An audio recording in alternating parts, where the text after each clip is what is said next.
Sorry, can you repeat that?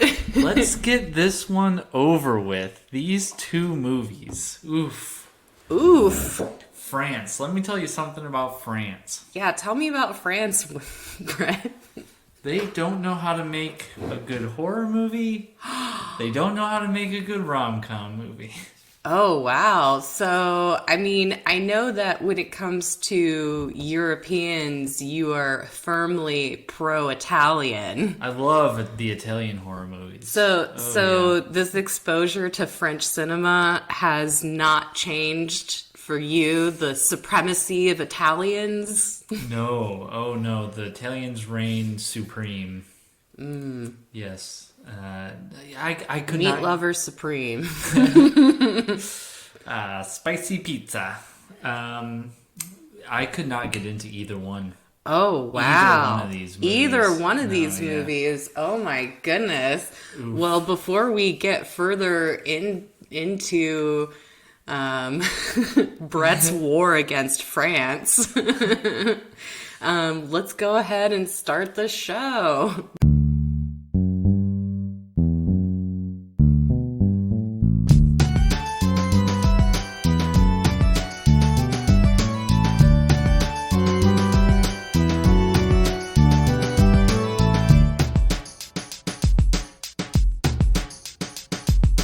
This is Necromancer. I'm Shira Moore. I'm a rom-com fan. I'm Brett Dorman. I'm a horror movie fan. Together, each week, we take two movies, one horror, one rom-com, and then we remix them. We take that rom-com and we say, what if we could just kill Cameron from 10 Things I Hate About You? Or we take that rom-com and say, you know, what if Princess Buttercup was the Dread Pirate Roberts? But yeah, we like to mix things up, blend things together. I myself am a big believer in the idea that there's actually a lot of similarities between rom-coms and horrors. I mean, especially when it comes to the level of human suffering. Yes, both of these. Well, no, I wouldn't say that about Amelie. Amelie is just pure. It's too much joy and happiness. Oh, way too much joy and Way too happiness much, for you? Yeah. So I feel like I want to ask the same question as I did in the Texas episode, Hook 'em Horns, which is if you were an alien and the only knowledge you had of France was these two movies, what would you think France is like? I would not know what to think. You, on the one hand, you have one of the most depressing, nihilistic movies of all time. On the other hand, you have one of the most uplifting and positive movies of all time. I would think France is a hot mess. That's what I would think. Why? How about you? I think that all children in France have childhoods in 8mm. That was one of my Yes. takeaways from both movies, is that if you're a French child, that your childhood is in a lower frame rate, because that's just more nostalgic, right? Yes. I thought that was interesting. It's like it's Super 8 footage, right? What they Yeah, used yeah, at the yeah, beginning of both credits. So French children always use old cameras to document their childhood. Let's see, what else is very French? Filters, I think. Like, I don't, Yeah. it felt like Martyrs had maybe like a blue filter on it for some of the movie. For a lot of the movie. Yeah. Whereas Amelie was probably the greenest movie I've ever seen in my entire life. I'll be honest with you, I'm actually a big fan of Amelie because I saw it as a teenager. And, you know, there's some movies when you're young and you're, Right. you know, you haven't seen enough of the world to where if you've seen this type of story for the first time, you're like, wow. It's like I saw Amelie before I think I'd even seen like my first Wes Anderson movie. Okay. So, I mean, to see something that's so, you know, aesthetically bold and, Right. you know, whimsical in the way that Amelie is. That's how I felt about. It appeals to a teenage girl very, very much. Yeah, that's how I felt about like Run Lola Run. Oh God, I loved Run Lilla Run Yeah. when I was a teenager. That was another movie that I saw when I was young, and I was like, "This is the shit." Yeah, I would love to go back and rewatch that movie to see if that movie holds up. I don't know, man. I saw parts of it a couple of years ago, and I mean, I think it holds up better than, I mean, Shots Fired, but Pulp Fiction. Whoa. But also, Run Lola Run isn't really heavily like dialogue dependent. Right. But yeah, Amelie is so green now that I'm watching it again as a jaded adult, that even people with white hair in the movie, their hair is green. Like, that's how much the filter is turned up to enhance those colors. Like, it has such a bold, like, green and red color palette. Like, Right. everything in the movie is green or red, or there's, like, a pop of blue or something like that. But yeah, I just assume that in French, everybody has filters over wherever you are. Like, if you're in a modern establishment, it's a blue filter, but then everywhere else in Paris is green. Green, yeah, green and red for sure. Yes. Oh, and then also French women are beautiful. That would be my other takeaway as an Yeah. alien. I could come across that point of view from these movies. It's yeah.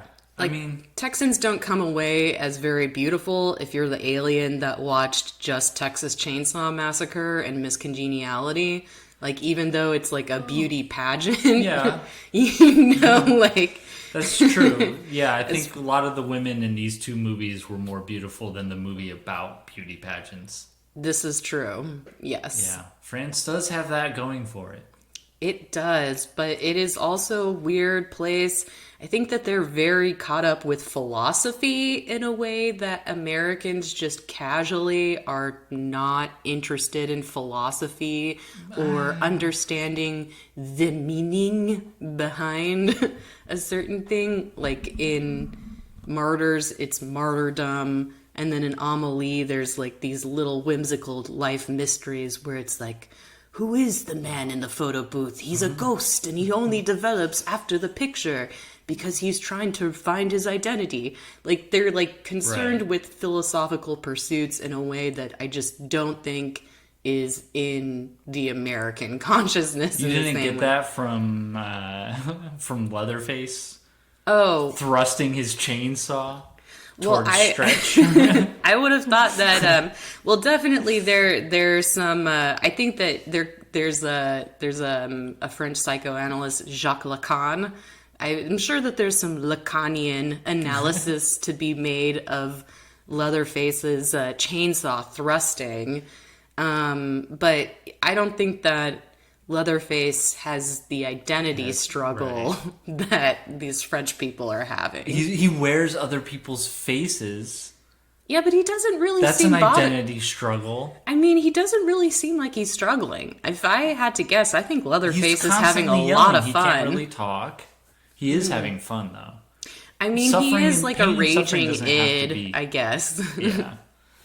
I like this argument for Leatherface having an existential struggle. I hope that we'll get to do more chainsaw movies so that we can further explore We might. his interiority. I'm trying to think of more movies with chainsaws. Motel Hell. Oh, I was thinking we might Just the do more franchise. Texas Chainsaw franchise at I don't some know point. if like Texas Chainsaw 3 is as good as 2. Ooh. I know don't know about that one. Off topic, but I did find a lot of Texas Chainsaw 2 fan art that I found to be fascinating. Yeah. Oh, there's some really interesting chop top drawings. Oh, I bet. Which will probably make it onto the social media account whenever we promote that episode. But anyways, I digress. So, Brett, which of these movies do you want to do first? Let's do Amelie. Oh, you want to start with Amelie? Yeah. Okay, then. All right. Ooh, cue the accordion. So Amelie is a movie that starts off with a bunch of yada yada yada. That's how you describe the opening? Yes, how else would you describe it? So it's kind of like, you know, how Jane the Virgin has the Latin lover narrator. Yes. Amelie. I did think that they sounded very similar. Right. So Amelie has an affected French male narrator who opens the movie by listing what appear to be just a random set of events, but they're very Right, like a butterfly flaps his wings on the road and then gets run over. two wine glasses dance on a tablecloth. It's very French, very French. very but it's like it's kind of like you know that guy from American Beauty who's obsessed with plastic bags? Oh, like yeah. a lot of scenes like that where it's like, look at the random beauty of the universe. But Right. it turns out that all of these random events are occurring at the same time that Amelie is being conceived. Yes. So 9 months later, she is born, and she has a mother and a father. They go into like the mother and father's little quirks. You know, they each like to empty out their toolbox or their purse and then clean everything and put it back together. But one of the strange things is that Amelie's dad doesn't hug her enough. So Yes, he's very strict. Right. So every time he goes to give her a physical, because he's a doctor, right? Mm-hmm. So he's a doctor. So every time he goes to give his daughter a physical, her heart rate pumps from the physical contact. And he thinks she has a heart defect. So she's not allowed to go outside or do anything. She stays inside and develops this wild and active imagination. Right? Right. Okay. So then she has a goldfish, and the goldfish Is suicidal. is suicidal. Because he cannot stand the tension in this household. Right. But then, so they go to let the goldfish go, but then the mom gives her a camera, but then some guy is like, hey, you just took a bunch of pictures. This part is pretty funny. I thought, yeah, this is a really good scene. So, like, the beginning of the movie is just basically world building, I think, to get you to buy into the whimsical, Right, the into whimsicality Yes. of the movie, where, you know, it's like goldfish can be suicidal. Your mean neighbor might trick you into thinking your camera's haunted. Right. So every time she takes a picture on her camera, something bad happens, because one time she took a picture and these two cars crashed. So the It's also a neighbor Goosebumps story, Is it right? really? I thought so. Oh, like, right. Say the cheese and die? Yeah. Yeah. Oh, yeah. And then she's at home and she's like in shock watching the news as all the bad things from the day are being went over. But then she gets revenge. This is like starts her fascination with revenge. She gets revenge on the guy by pulling out the antenna when his favorite soccer team is about to score, or the opponent team is about to score. I don't know which. But then the mom dies horribly. Right, but it's not, there's no emotional impact tied with her death. It just seems very silly and random. True. They went to Notre Dame, and someone jumped off the top of Notre Dame and squished the mom right in front of the daughter, though. Yeah, they never, you know, this past watching the movie, I found it interesting that no one ever comments on the fact that Amelie was holding her mom's hand right before she was crushed by this suicidal tourist. Lots of suicide at the beginning of this. I would just imagine that movie. if that tourist smashed on top of her mom like a melon, then wouldn't the young Amelie have just been covered in blood and guts? Yes. Yeah. I think so. Yeah, no, the director did not feel like this was necessary to They show. wisely skipped over that part. The descent covered in blood juices part. Baptized by blood. So then, although maybe I'll have to work that into my horror remix. That's true. I didn't work that into my remix, but now I kind of wish I had. Yeah, I'm kind of big oversight on that on my end on that one. But then she becomes a waitress, and we go over some more of the likes and dislikes. How she has no boyfriend, but she likes She likes sticking her hands. simple Yeah. pleasures. She likes sticking her hands in the grain and skipping stones.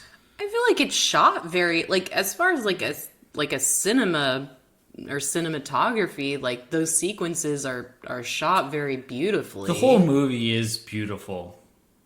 Is that your That's only? about- That is the only thing you like about these movies, or at Amelie specifically? Yeah, I didn't think Martyrs was very beautiful. I thought Martyrs was kind of ugly. But I think that's kind of by purpose. Oh, by really? design. I felt like at the end she kind of looked like, I know I'm jumping ahead, but she looked like one of those body exhibit bodies. You know, the ones yeah. where like they like use some yeah. like plastification. No, the special effects look good for sure, yeah, but the cinematography was not. This movie looks. Well, yeah, Amelie's got Sharp. some crazy cinematography. Right. Like they do some crane shots in the movie that I think they must have had to do so many times to Right. just get perfectly right. Yeah, it seems like a perfectionist Wes Anderson-y type But vibe. I would say the one thing that to me, like I like Wes Anderson, but I also have problems with Wes Anderson because I feel like Wes Anderson movies lack sexuality. If that's Okay. I know that's a weird complaint to have Sure. about Wes Anderson movies, but like if all the Wes Anderson characters were smooth like Ken dolls below, I just wouldn't be surprised.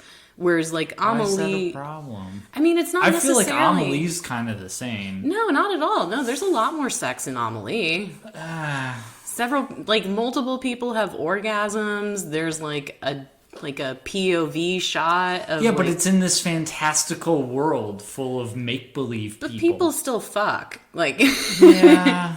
I don't think anyone fucks in a Wes Anderson movie. Not that they need to. Like I get that that's part of the aesthetic, that it's I think meant to be a lot more wholesome, but I feel like for Right. me to really enjoy a romance, it has to be, even if it's, you know, PG-13 and there's no on-screen sex, there has to be some infusion of eroticism for it to Sure. work for me.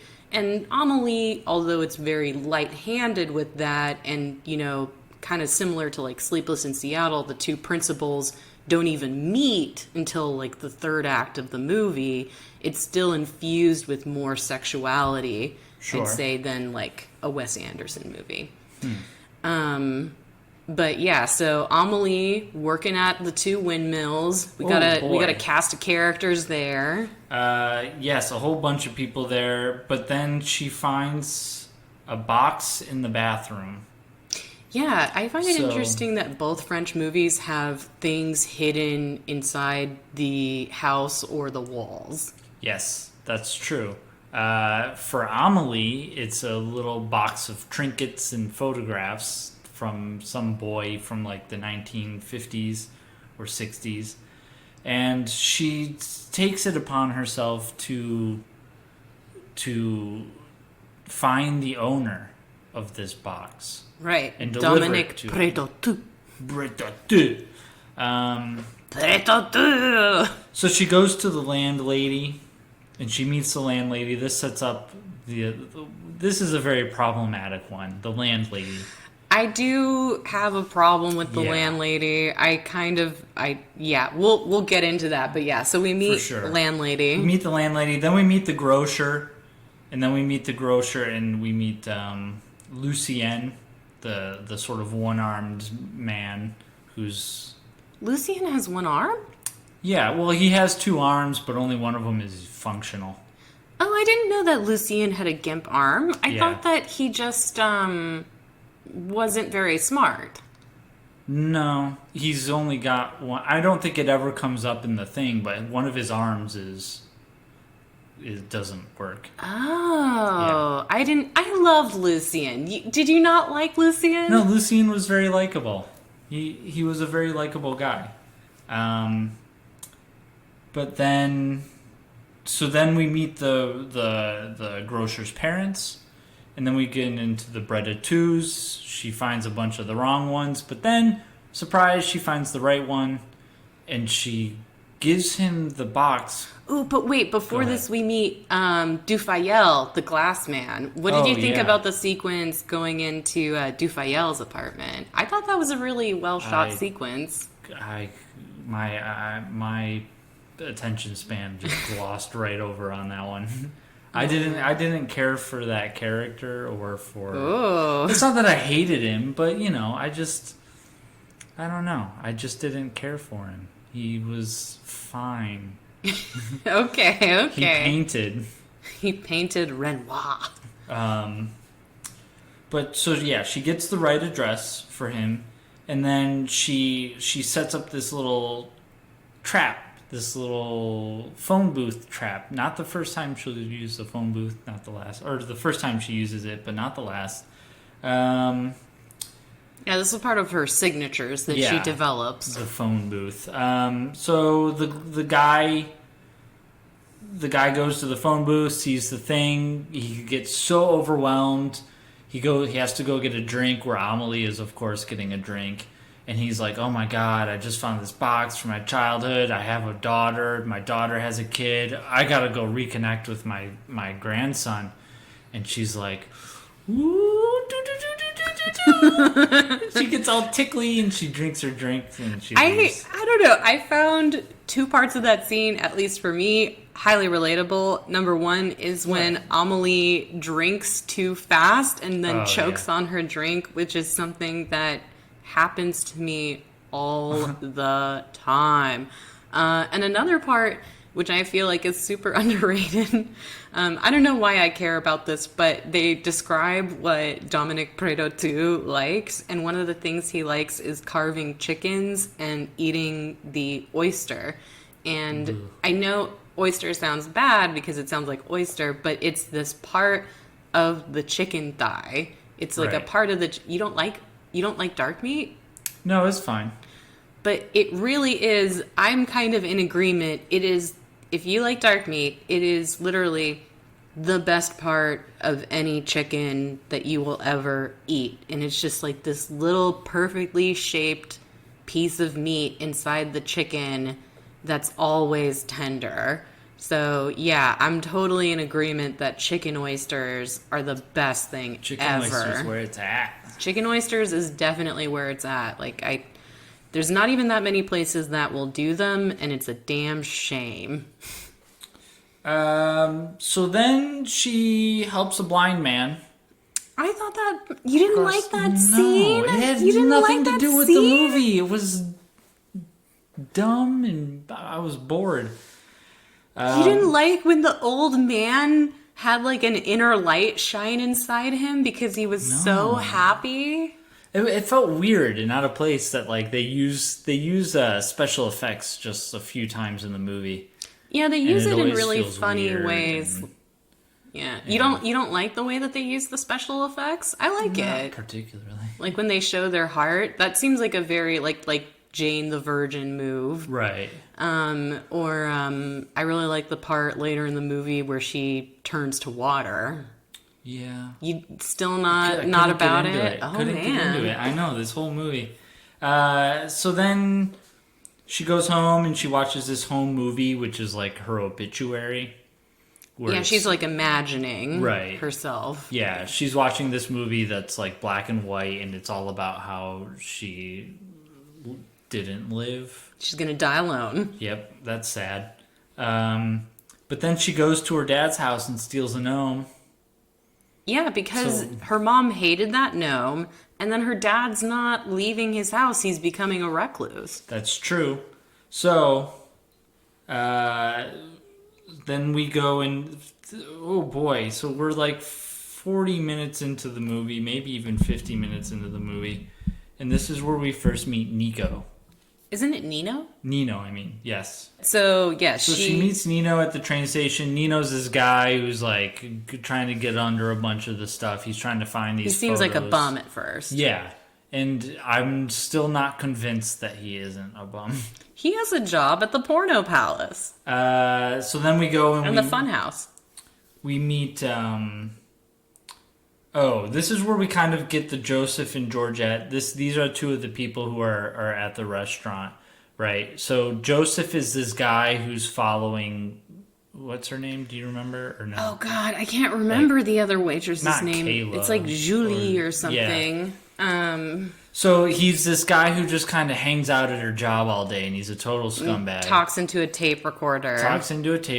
And he's just, anytime she makes a move on a guy or talks to a guy, doesn't even have to make a move on him. He's got to record it, and it's just really weird and scummish. But Georgette is this hypochondriac shop clerk. Yeah, she's the cigarette counter girl. Yes. And so Amelie, now that she's kind of like a meddler, full of whimsy and medley, she decides to set them up. And so she tells each of the other one that they like each other. Right. Which is not true, but once she says it, kind of becomes true. I mean, it's easy. I feel like the owner's advice or just statement that just take two regulars, mix them up, is pretty accurate. All you really need to create a relationship is to be at the same place with enough frequency, and then to notice each other. Right. That's true. I mean, a lot of relationships are built on this raw principle. I guess if, like in high school, if you had told me any one of the girls in class had liked me, I probably would have been like, oh, I like them too. Yeah, well, high school is different because hormones, but... Yeah. But I feel like in your adult life, there aren't as many, opportunities to meet people. So it's like, where do you meet people? Right. At work or wherever you hang out regularly. And so the idea that people within this like ecosystem of the cafe could suddenly take notice of each other, it doesn't feel totally far-fetched. True. Oh, and then here's another example of where the movie's down with sex, for sure. Because they make a joke of it. So then we get into her sort of vengeance against the grocer, because the grocer's super mean to Lucien, who's just this like very simpleton kind of stock boy. But he also has a rich imagination and wants to be an artist. Yes. So what Amelie does is Amelie makes a copy of the grocer's key because he leaves it inside of his apartment. He lives in the same apartment as Amelie? Yeah, so everybody pretty much lives in the same apartment complex with the exception of maybe like Nino or maybe some of the girls that work at the cafe.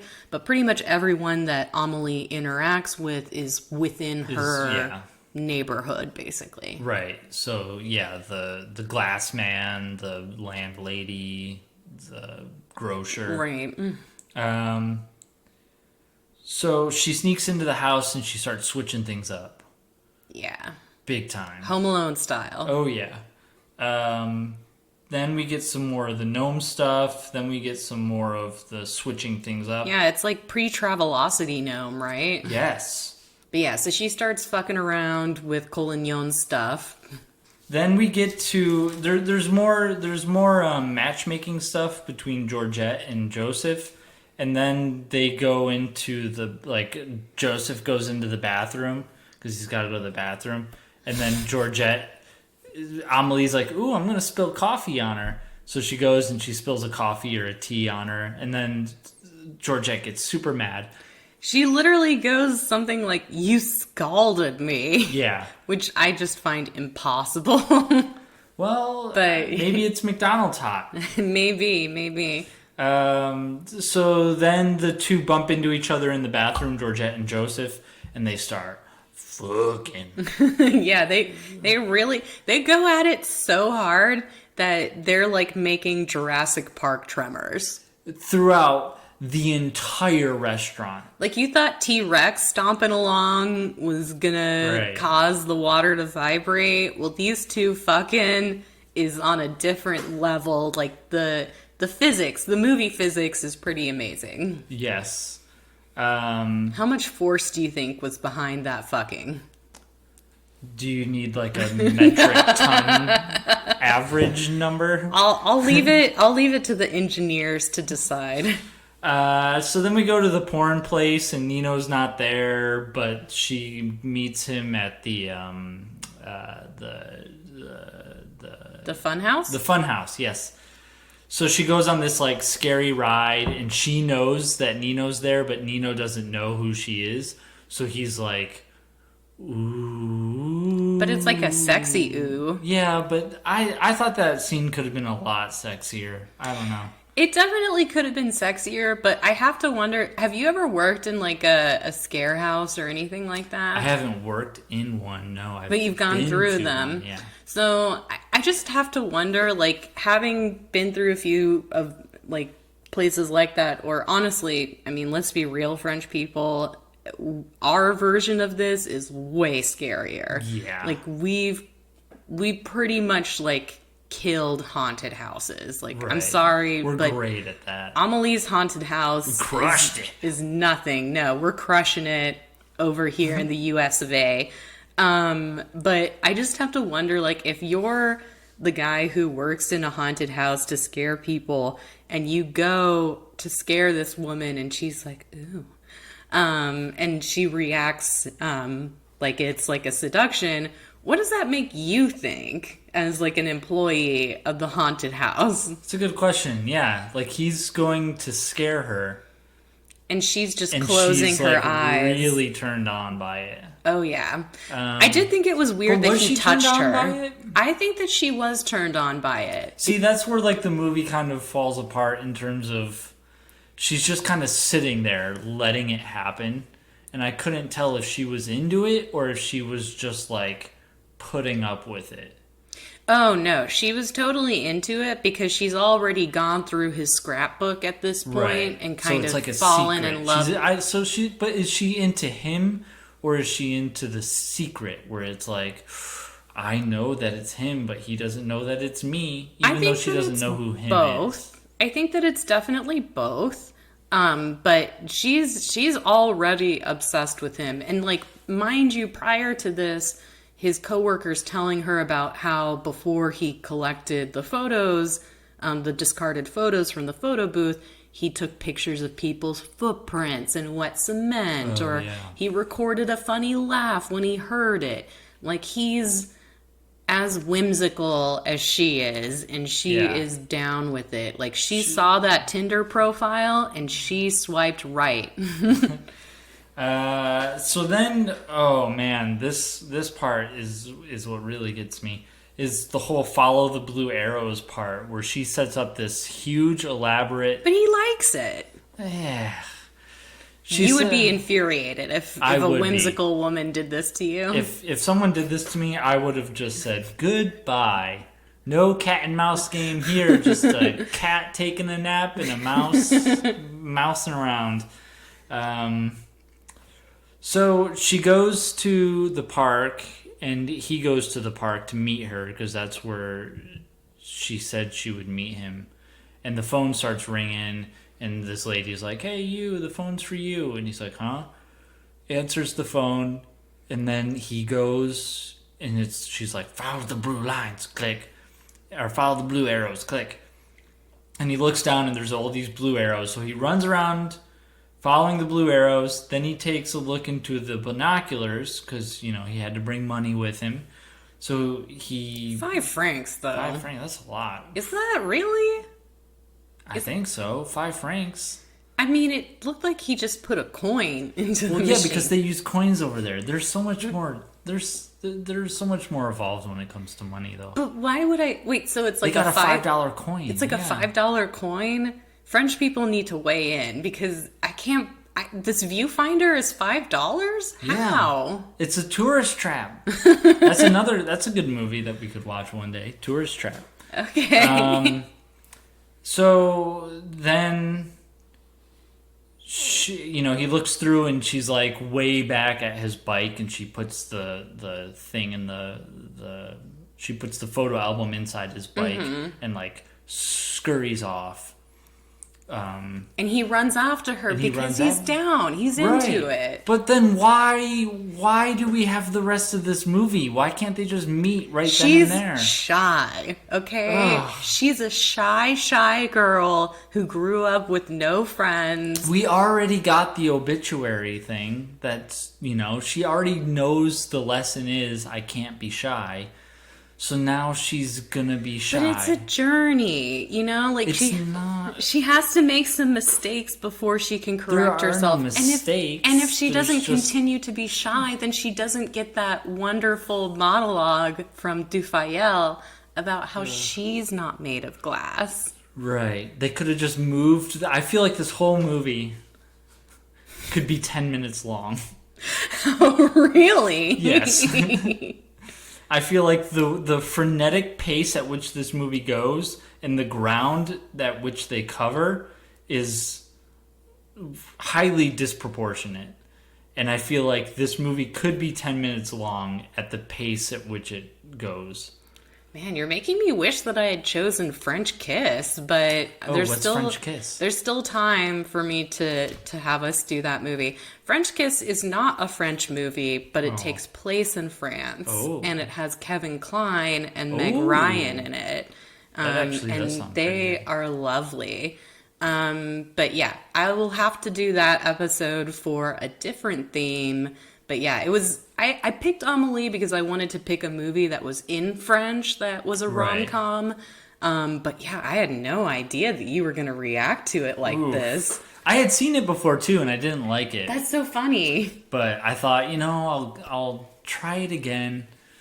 It's been a while since I've seen it, but no, I just couldn't. That's so interesting because I feel like Amelie is there's a short list in my mind of rom-coms that I find men can somewhat tolerate. And if you are of a more artistic persuasion, I think that there is a type of guy who can watch Amelie and be into it. But probably more from a cinema, technical side. I don't know. I'm definitely in the minority here on this one because this movie's got rave reviews. Critics love it. Audiences it was a sensation when it came out, for sure. So I don't know. I don't know what's wrong with me specifically. Oh, I don't think there's anything wrong with you. There's something wrong with me. I mean, if there's something wrong with you, then there's definitely something wrong with me because I hate There Will Be Blood, which is a very critically well-liked film. That's a good movie, though. Oh, yeah? Yeah, that is. We'll talk. So then we get more stuff for the grocer. He hasn't been tortured enough. Right. While she's torturing the grocer, she steals a bunch of letters from the landlady. Right. And makes a bunch of copies of them. Takes the copies, rearranges them. Okay, because the landlady, her husband had an affair and left her to go to what was South it, America Chile? or something. So they leave to go to South America, and at some point in between all of this, on the news or in the newspaper, is this really small little blurb that's like, "Hey, we found a bunch of letters that crashed on a mountain." Right. So she takes the letters, rearranges them, makes them look like a brand new letter, then drops them off at the landlady saying, "Hey, we found this letter. It's a whole brand new letter. Your husband," and then the husband takes over and says like, "Hey, I love you. I want to come back to you." Right. So she gives the landlady false closure. Right. And I can see that you find that to be that's highly irresponsible. I do think that I feel torn about that one because I think when I first saw the movie I was like, "Ooh, splendid." Yeah, it's whimsical. And it's dealt with the same level of heftiness that the rest of the movie is dealt with. You know what I think is, I feel like it's the music that's the main magician. It's you hear this really well arranged whimsical score, and regardless of what's going on the screen, it just seems delightful. Maybe. Because it's packaged so delightfully. But yeah, as an adult, I can say that if I were in the landlady's position or even a bystander, I'd want her to throw away that portrait of her husband and just, go date someone new, Yeah. get a new man. And now For that she sure. believes her husband loved her, it's like she's building a shrine to a man who never even valued her. Right. So that, I think, is definitely not an ideal way to fix somebody's life.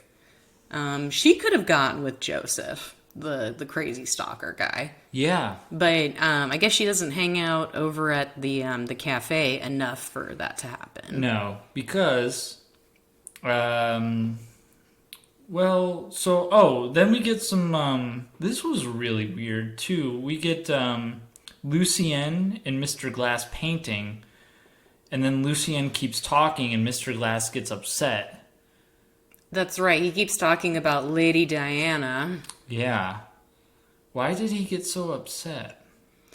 I don't know. That's weird. I don't know why he was upset. I just, this man, I wrote it has down. to live Must be inside true. most of his life. I liked his and Lucien's relationship. I liked the whole vegetable magic scene. Yeah. You didn't enjoy that? I was watching it and I was totally, again, it was just glazed over with just ugh, we get it. All right. Oh, no. When is something going to happen in this movie? Nothing happens. It's just a bunch of, this movie is a tale. It's not a story. It's a tale. It definitely feels like the French narrator could have started with Once Upon a Time. Yes. Yeah, and certainly the Paris that Amelie is in is completely fictional. But there's not even any conflict in the movie. The only real source of conflict is is she gonna find the guy whose book she has? But then she does, and then she just makes it into a cat and mouse game. So there's not, and that conflict is well, of course it's going to be resolved. Of course they're going to get together at some point because that's how movies work. But ultimately the conflict is with herself, right?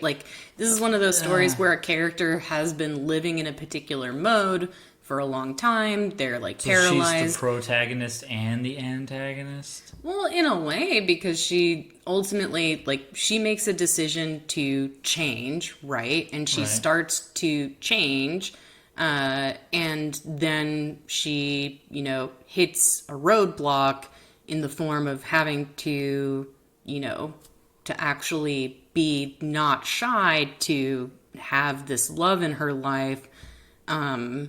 But I felt that there wasn't too much struggle in the movie. Not that there has to be not struggle, really. But I don't know. The whole movie just felt again, I felt like the whole movie could have been done in 10 minutes.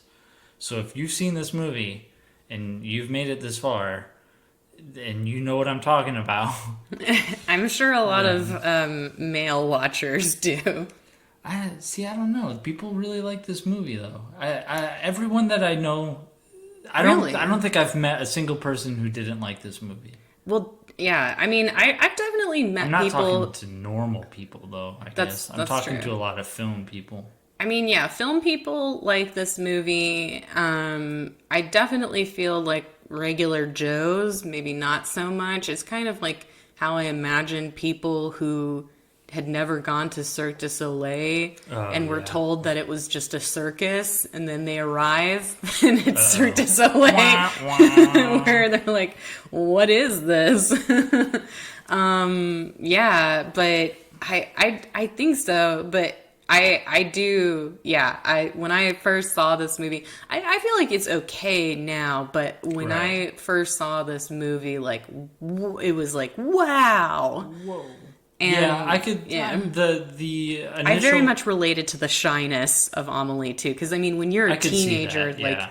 Painful shyness is definitely, for some of us, part of our reality. It's not beyond the scope of imagination that she would use all but of I would these have related to that too, things. and I didn't. I I don't know. I think like after the first 10 minutes of this movie, some of the like it feels like the real movie never takes place because the narrator keeps chiming in and because the scenes keep kind of coming in without any kind of real conflict. Feels like the whole movie is a setup to the real movie. Feels and then like it ends before the real movie even begins. Mm-hmm. And the real movie would be her relationship and Nino's? Yeah.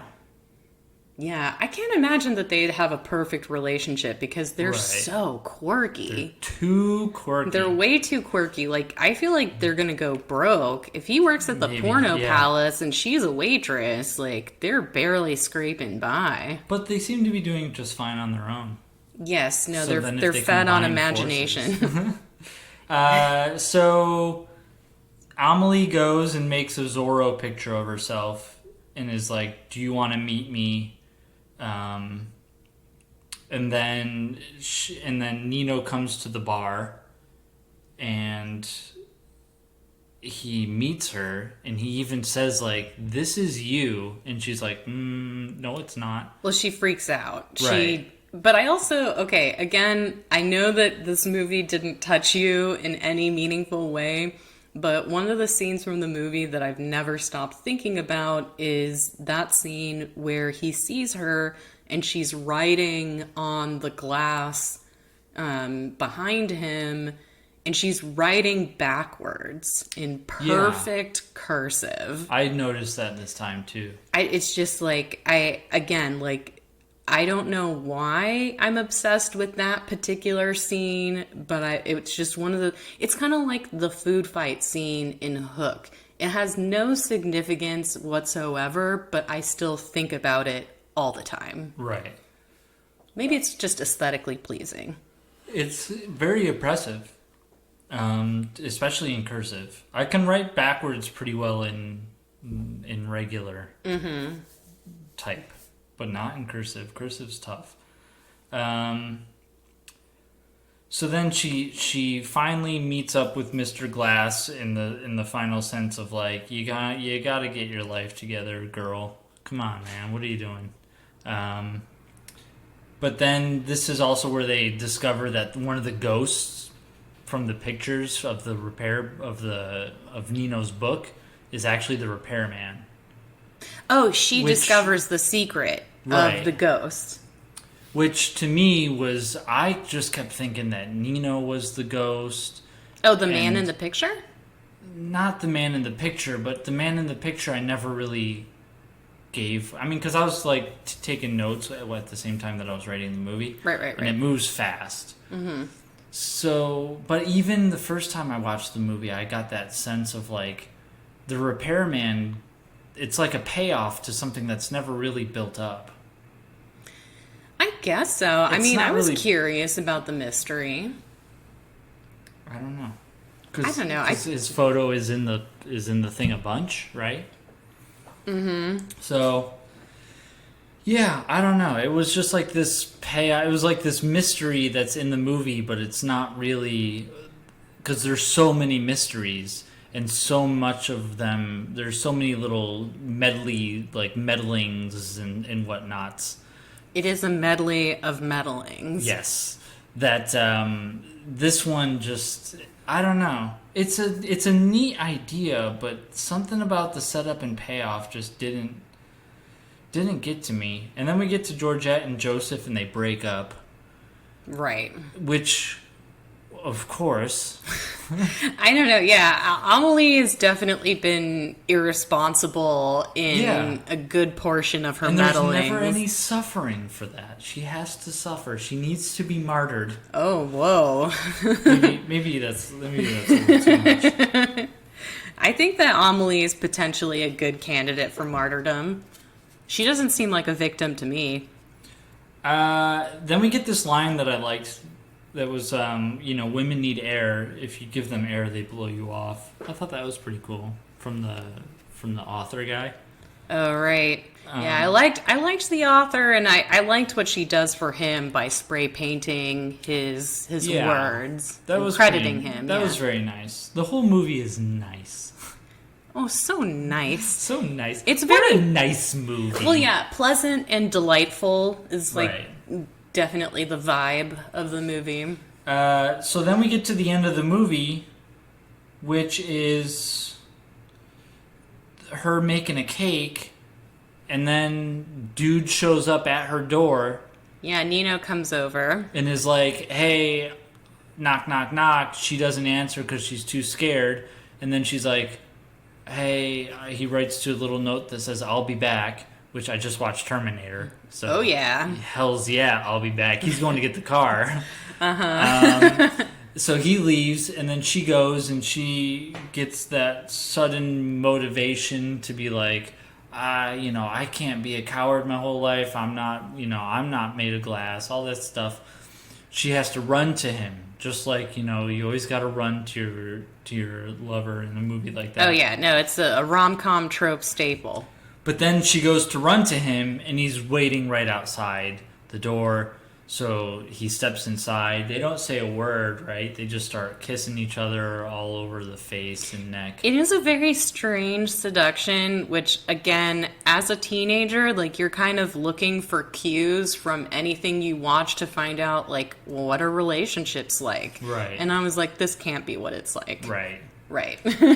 So they start kissing, and then they sleep together, and then everyone gets a little payoff at the end, like the dad starts traveling, the guy finishes his painting, the other dude's with his grandson, and Right. they're eating the oyster, and she spray paints for the guy on the street, and then they're on a bike, and it's the end of the movie.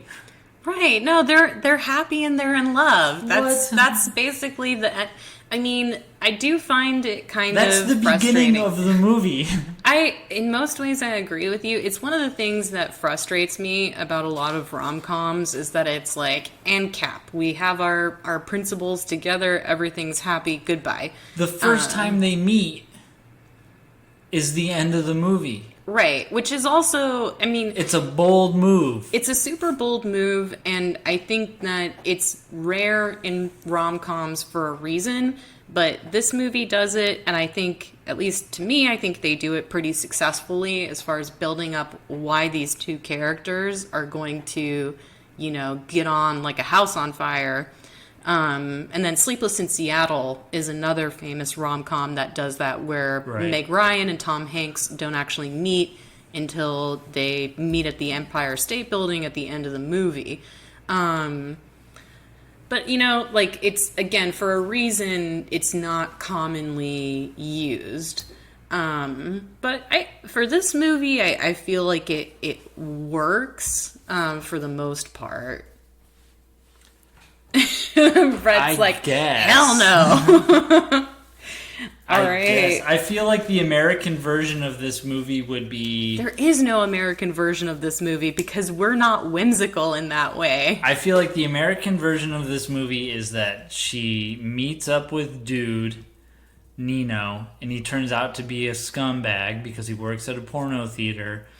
Yeah. And he's got debts that he needs to pay. Oh god, his student loans must be insane. Well, the way they introduce him is like, hey, he's got a bunch of debt. Like, he's got debts all over town, kind of, is how they kind of introduce him. And then she falls in love with Lucienne. Yeah, That's the American version. Maybe, which is maybe. the one that I've always dreamed of is not who I thought he was, and that this person who's been right in front of me the whole time is really the person that I should have been with. Yeah, no, that's definitely an American rom-com staple move as Right. well. I could kind of see something like that happening. I feel like in the American version of Amelie, she has a podcast where she narrates going through all of this, and then she also has a store on Etsy. Oh, yeah, an Etsy store for sure.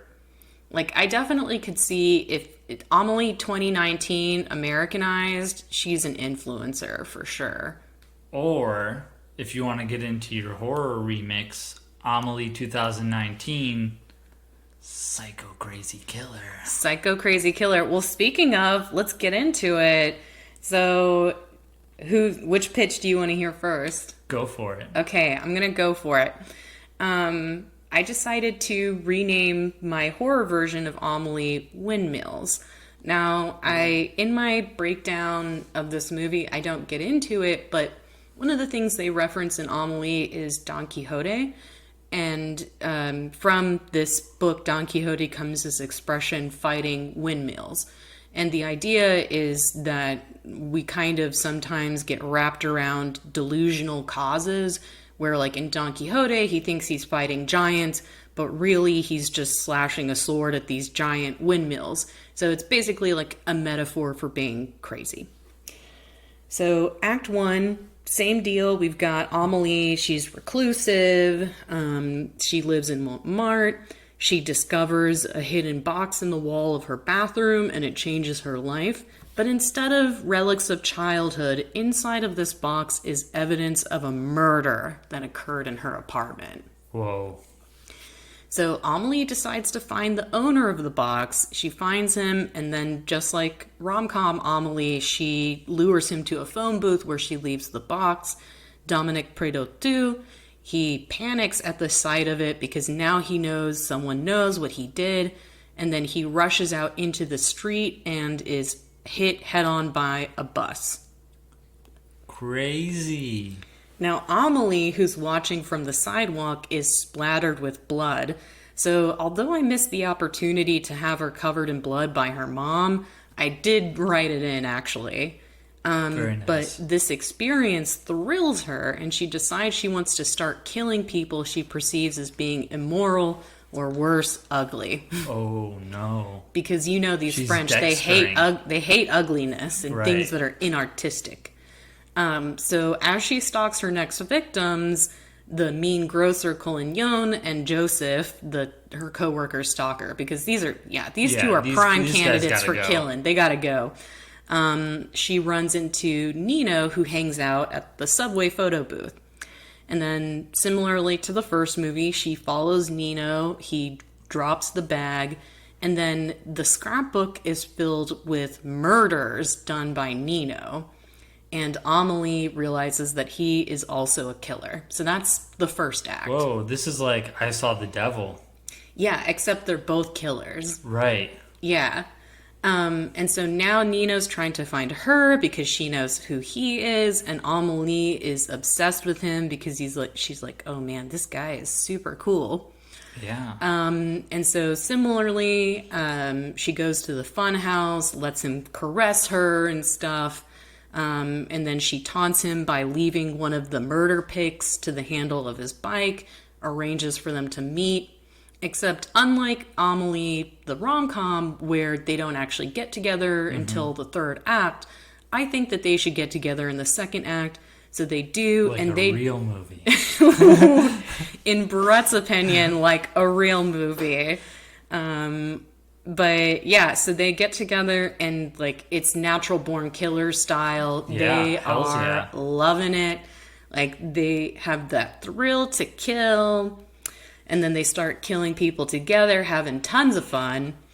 And then one of the things they do is kidnap Joseph and put him in a cage in Amelie's apartment. Whoa.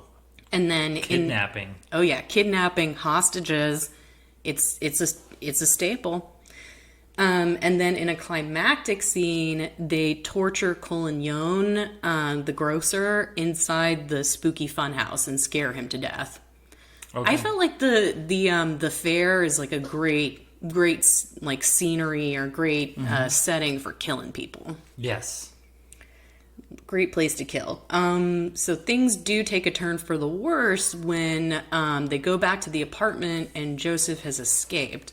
Joseph is hiding in the apartment of the glass man Dufayel, who's been spying on Amelie as she's starting up all this Dexter shit.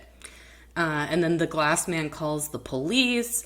Nino and Amelie are on the run from the police. They race back to the fairgrounds, and with nowhere else to go, they climb to the top of the Ferris wheel, pledge their love to each other once more, and then commit suicide together by jumping off the Ferris wheel. The end. The end. I like it. Yes, I like the idea of two killers in love. Right. Yeah. Yeah, that's not done that much. Yeah, I feel like Killer Couples deserves a lot more play because it's kind of rich as far as like Right. you've got a lot to play with. Yes. Yeah, I wonder why. I don't know. I don't want to pay them that much. All right. So, for my movie, I just named it Amelie. Oh, so left it. we're still Amelie. Yeah, we're still Amelie. But yeah, we'll have to add the 2019 to it so that people can tell the difference. Because otherwise, they're pretty much identical. I mean, so in mine, Amelie moves into a new apartment. And the moment she gets into her new apartment, she starts doing reconnaissance and research, right? So she's snooping. She's already starting to snoop. She's already starting to get her nose into things. She has 5 neighbors: the glass man, Nino, Lucienne, Georgette, and Joseph. And, you know, the glass man's a painter, Nino's a photographer, Lucienne is a grocer, Georgette is the clerk, and Joseph is a journalist. That's why it's got the tape recorder thing. Now it finally makes sense. There we go. So that's the first act. The second act is she sets up all the traps. This movie's going to be like Saw. Didn't you already do one that was like Saw in an apartment building? Oh, no, but I did, for The Princess Bride, I thought it'd be cool if the Pit of Despair was like a sequence of rooms like Saw. Oh, yeah. So this is basically going to be like Saw in an apartment building where Amelie is Jigsaw. Evil Kevin McAllister, who Yes. might also be Jigsaw according to fan theories. Whoa. Oh, you've never heard that fan theory? No. The Home Alone Jigsaw truthers? No. Yeah. I'll yeah. have to go home. No, that's going to a be the thing. first thing I do when I go home. That's definitely a thing.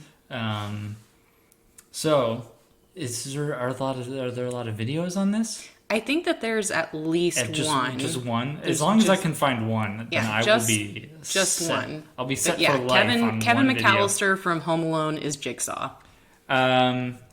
So she goes in, and this is going to be like, you know, Jigsaw's point of view. It's going to be like if Jason, if it was from his point of view. So we're going to actually see her setting up the traps. We're going to see how she knocks out the people using gas or whatever, and then she sets up the traps. The painter is going to be like a marionette. The glass man, he's going to be like a marionette. You always come up with the best kills. I know. I never think that far. But like he has to paint himself free almost. Oh. But like the marionettes, the strings are attached to razor blades, so every time he paints, he cuts himself, but he has to cut himself in order to get free. So it's like, ooh, the photographer. That's disgusting. Those are some nice practical effects. I know. This whole movie's going to be, you can't do CGI. Come on. Oh, no, not at all. Nino, the photographer, is going to be like in a circle of glass, and he's going to have photos of his apartment everywhere.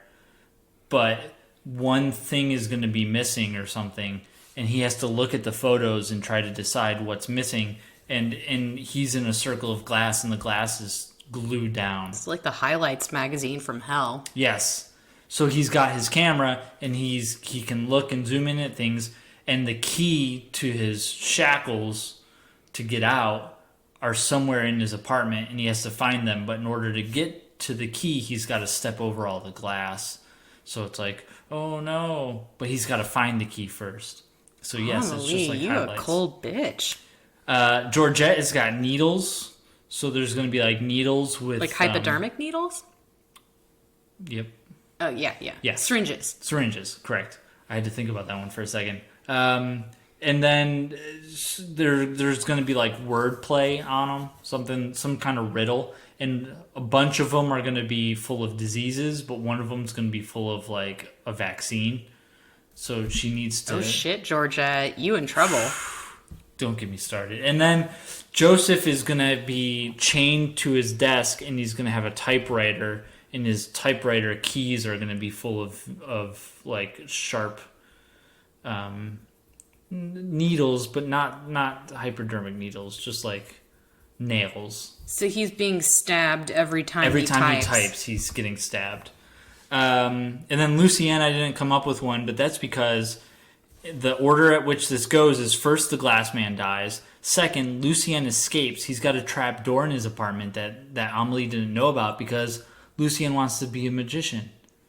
That's true. Yeah, I don't want Lucienne to die. So Lucien escapes, and while he's wandering the halls, kind of like, what's going on, he meets Amelie. And Amelie's like, hey, what are you doing? And he's like, hey, what are you doing? And he doesn't know that she's the one who set this all up. So he's like, hey, Of course. some psycho killer's going around here. You escaped. I escaped. We got to go save the others. So they go into Nino's room, and Nino dies, even though they're trying to help him. Then they go into Georgette's room, and Lucienne helps Georgette escape. Then they go into Joseph's room, and Amelie helps Joseph escape. However, because of the way Amelie helps Joseph escape, Lucien, he realizes figures she it set out. the trap. Yes. So then the third act is Amelie has to hunt down the trio, and Georgette gets separated, and then she gets offed. She would. She's not a survivor. She's definitely a victim. Amelie has to hunt down Joseph and Lucien. Lucien tries to help Joseph, but he can't. Joseph doesn't make it. Then there's a big knife fight, and Lucien, and Amelie loses. So she gives this big dying monologue about, I'm Jigsaw. And, I did this to help you. You never would have. Crazy kids. She gives him the speech from Collateral where it's like, okay, get off your butt and do something with your life. But then on the way out, Lucien goes to open the door to leave the apartment complex, and Amelie's like sitting on the floor all bloody, and as he opens the door, whoosh, some sort of knife comes in and stabs him. Ooh, bummer ending. I know, but then he takes the knife out and he's like, and he shrugs it off and he walks away, and then Amelie just kind of is like, and falls over dead. And that's the end of the movie. So Lucien gets out of it. Lucien only has one arm in my version too. I like that. So the knife fight is like he's at a severe disadvantage. Yeah, Lucien is definitely a great candidate for Final Boy. Yeah, he would be a great final boy. Well, yeah, and he has the primary quality of a final boy or girl, which is just his innocence. Yes.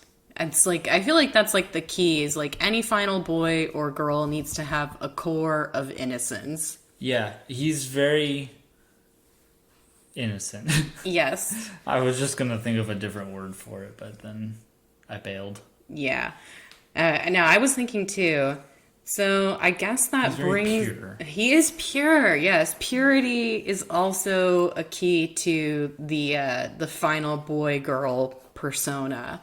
So that brings me to our final question for Amelie, which is, who would you kill from Amelie? It's a good question. Aside from everyone. Aside from everyone, no, I think the grocer. Yeah, you'd kill the grocer's grocer? gotta go, man. He's so mean for no reason. And he found Lucien's porno mag and had to tell everyone about it. Like that was not cool. That's not cool, man. Just because you're not kink same over Princess Diana doesn't mean you gotta kink shame. Yeah, that's no bueno.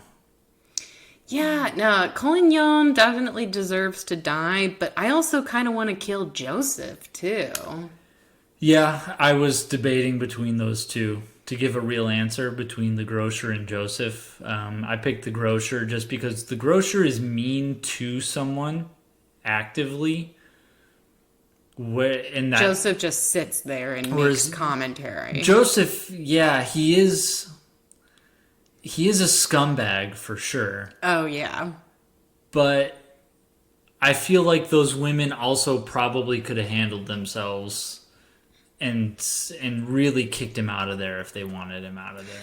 I think that's a good point. Whereas, like, we literally see Collignon hit Lucien on the back of the head. Yeah. Yeah.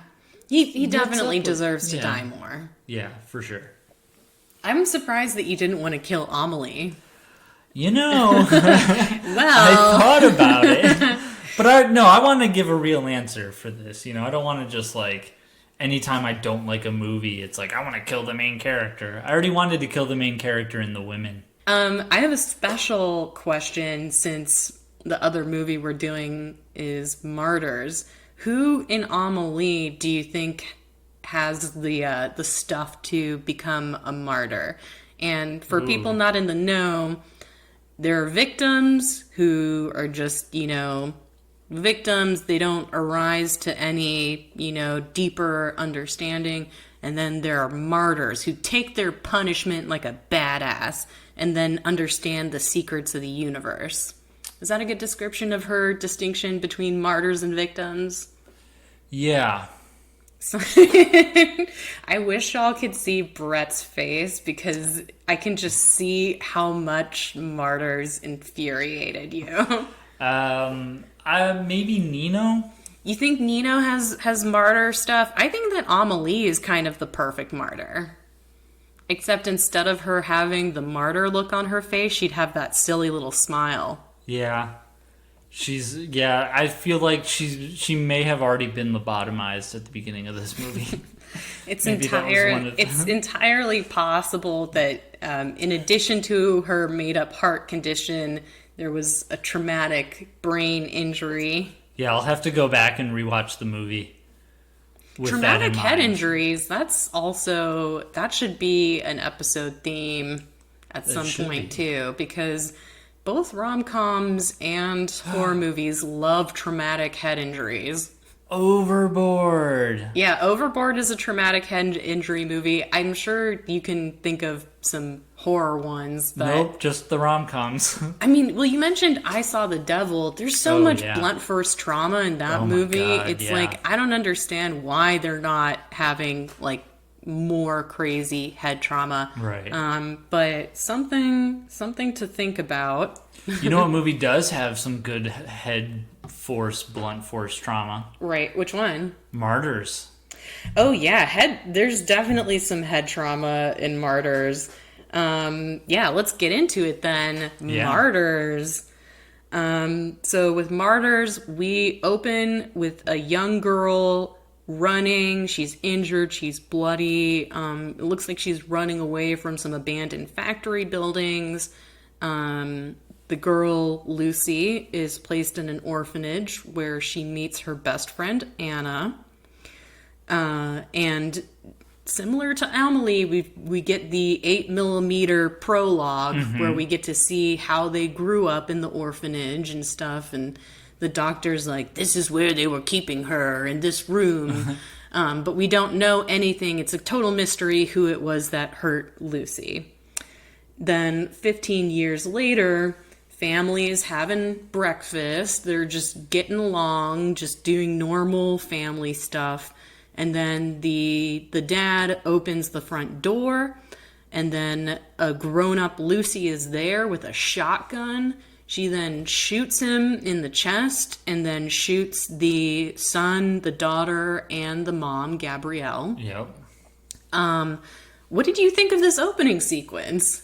I thought it was pretty wild. It is pretty wild. I was shocked to a degree where it was like, well, where's the movie going to go from here? However, anytime the movie proposed the question, where can we possibly go from here? The answer was always unsatisfying. So really? It constantly was like shaking things up. There are a lot of twists. Yes. But then the answers to all of those shaking things up were not good. Have you ever seen 10 Cloverfield Lane? No, but it's a hostage one. Yeah. That's a good movie that does a very good job of where could the movie possibly go from here? Oh, that's where it's going to go. It constantly is giving you that question and then giving you a good answer. Whereas this movie, so she kills the people. Right, she kills the people, and then she calls her friend Anna over to the house. Anna comes over, and the Lucy is nuts. Yeah, right? before Anna comes over, it seems like she's being attacked by like this creature. Right. Which is never, ever, there's never, ever any kind of doubt that creature is all in her head.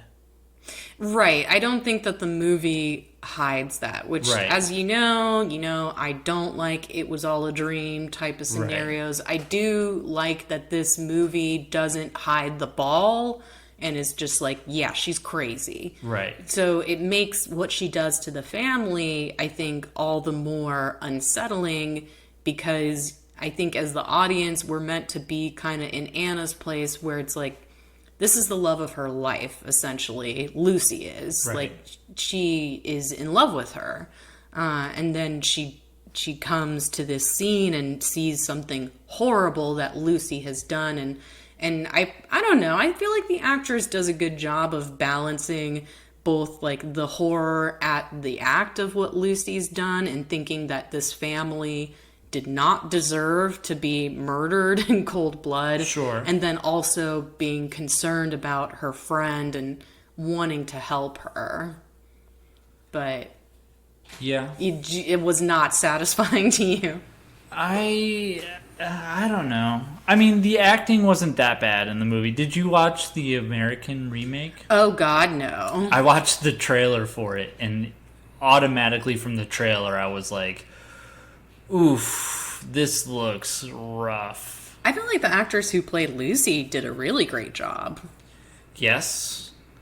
She did all right. I don't know. But yeah, so we've got Lucy and Anna at the house. And then so Anna helps Lucy I don't know why Anna is just cool with doing all of the work of disposing of these bodies, Yeah. but she's just like, Lucy, you go take a nap. Then, like you said, they're in love. well, they're actually, it's unrequited because there's a scene where they're hanging out with all the dead family member bodies in the bathroom, and Anna tries to kiss Lucy, and Lucy says, "What are you doing?" So it's... Yeah, but did you take that as, like, what are you doing right now? Or what are you doing in general? I took it as what are you doing in general. Oh. I took it as that, like, Anna has been in love with Lucy this whole time. Right. And maybe Lucy even knows it, but she's just so broken and abused Gotcha. and is not interested in I took it as a any... right now. Oh, I took it as a ever. Gotcha. But yeah, who knows? It's kind of ambiguous, and I think it's meant to be ambiguous. But yeah, so Anna finds that Gabrielle, the mom, is actually still alive, and she starts to try to help the mom get out, but she's not, like, really helping. She's just kind of like, I'm gonna get you as far as the forest, and then Yeah. you're on your own. That was very funny. Based on the fact that Gabrielle has, like, a shotgun wound to the stomach, I Right. find that to be not necessarily helping. Yeah. More like go die in the woods instead of what's actually going to happen to you, which is Lucy finds out that Anna's trying to help Gabrielle. She takes a mallet to Gabrielle's head several times, and you get your blunt force trauma moment, and it's brutal. It's pretty gross. And then the figment of Lucy's imagination appears again, and Lucy thinks she hallucinates that the monster is slicing her arms, but really Lucy's cutting herself, and she commits suicide. Yep. How did she commit suicide again? Just by cutting the arms? So she cut her arms, and then she felt really betrayed that Anna did not believe her, that these people had abused her, and so she stood outside in the rain and slit her own throat. Oh, right. Yeah. Yep. Yup. As you do. As one does. And then Anna, despite the fact that... Excuse me. Lucy, many, many times, I recalled or saw during the movie, says, we should get out of here. We should leave this house. Like, she says that multiple times before she commits suicide. But Anna does not leave the house. She stays. She has a phone call with her mom, but then she leaves the phone off the receiver. And while she's looking around the house, she discovers that the credenza, the cabinet, is actually the entrance to an underground lair. It turns out, guys, that Lucy was telling the truth the whole entire time. That Whoa. she was totally right. That Gabrielle had been the one who abused her. So Anna says that she's sorry to Lucy's corpse. She goes down into the basement, or the secret basement, and finds a mutilated woman there who's got like a steel mask over her face. Right, like an Iron Maiden. Yeah, sort of, but just Sort of over like, her head right. and eyes, and she has like a chastity belt too. Right. But yeah, the practical effects in this movie, I think, are really well done. Yeah. And this woman, Sarah, is just like beyond tortured. Anna decides it's a good idea to go ahead and give Sarah a bath. And while Sarah's in the bath, Anna helps remove her crazy steel helmet. Yeah. It's very slow and gross. It's like nailed into her skull. Yeah, but I felt like the sequence was less like exploitational Saw horror and more like Cronenbergian type of horror. Like, to me, like, again, like, I feel like the goriness of like New French Extremity, which is like, I guess, the textbook label of the French horror genre, is that it just feels a lot more aesthetic and intentional than just like gross out exploitation horror. I don't know if you agree with that or not. I felt it was very similar to Hostel. Oh, really? Yeah. It all felt gross, and it all felt slimy, and it all just felt like, yep, that looks like, I don't know. I mean, it was all really well done, but it, to me, you know, didn't do take it or anything leave for it. you? Yeah. No. If you're gonna go into that kind of horror, I mean, there's gotta be a payoff, or there's gotta, I just didn't feel that this movie had any kind of payoff, or there's gotta be like, it's gotta be schlocky and fun. Is that why the Italian horror is more fun for you? Because like they do have a lot of artistic kill pieces. Like, I'm thinking in particular of in Suspiria, when one of the girls falls into a pit with like barbed wire or something in it, where it's mutilation, right? Which like that's kind of the comparison I'm trying to make, which is where both of these European horror movies are sort of strongly about depicting mutilation of the body in ways that are more aesthetic than just plainly horrifying. But yeah, like, so you think that the fun and the schlockiness I like that schlocky, cartoony is a balance between the more like extreme, like, because it's extreme mutilation is what's being depicted. It's almost like it feels like medieval in the way, like we're watching these people get tortured, but it also feels like it's meant to be like art. I don't know. Or like pseudo, like religious. It feels like that, but it feels... You don't like the self-seriousness of the French? I really guess I don't. There was at no point in this movie did I ever think like, oh... You never laughed once? Yeah. It was a laugh riot from beginning to end. Fun for the whole family. I was mostly confused the entire movie. But I liked the reversal. I don't know. I really liked the reversal where you find out that Lucy was telling the truth. Yeah, but for some reason, I just thought that she was the whole movie. You know what I mean? You already thought she was telling the truth. I thought that 'Cause she was maybe crazy and this family was totally unrelated. But then how would you that's not a movie though. Like I was definitely meta watching this movie while I was watching the movie. So Yeah. the whole time I was watching it, I was like, well, of course she's telling the truth because otherwise what's the movie? The movie is she killed a family by accident. That's And a good point. And that's what, 20 minutes into the movie? Like if she killed that family after torturing them for an hour, and then she killed them, and then there was some question about it, then I'd be like, okay, well, you know, what's going on here? But 20 minutes into the movie, the family's dead. Right. And so, you know. Right. And I would say, like, it's interesting, like, so, like first, part one of the movie, we kill the family.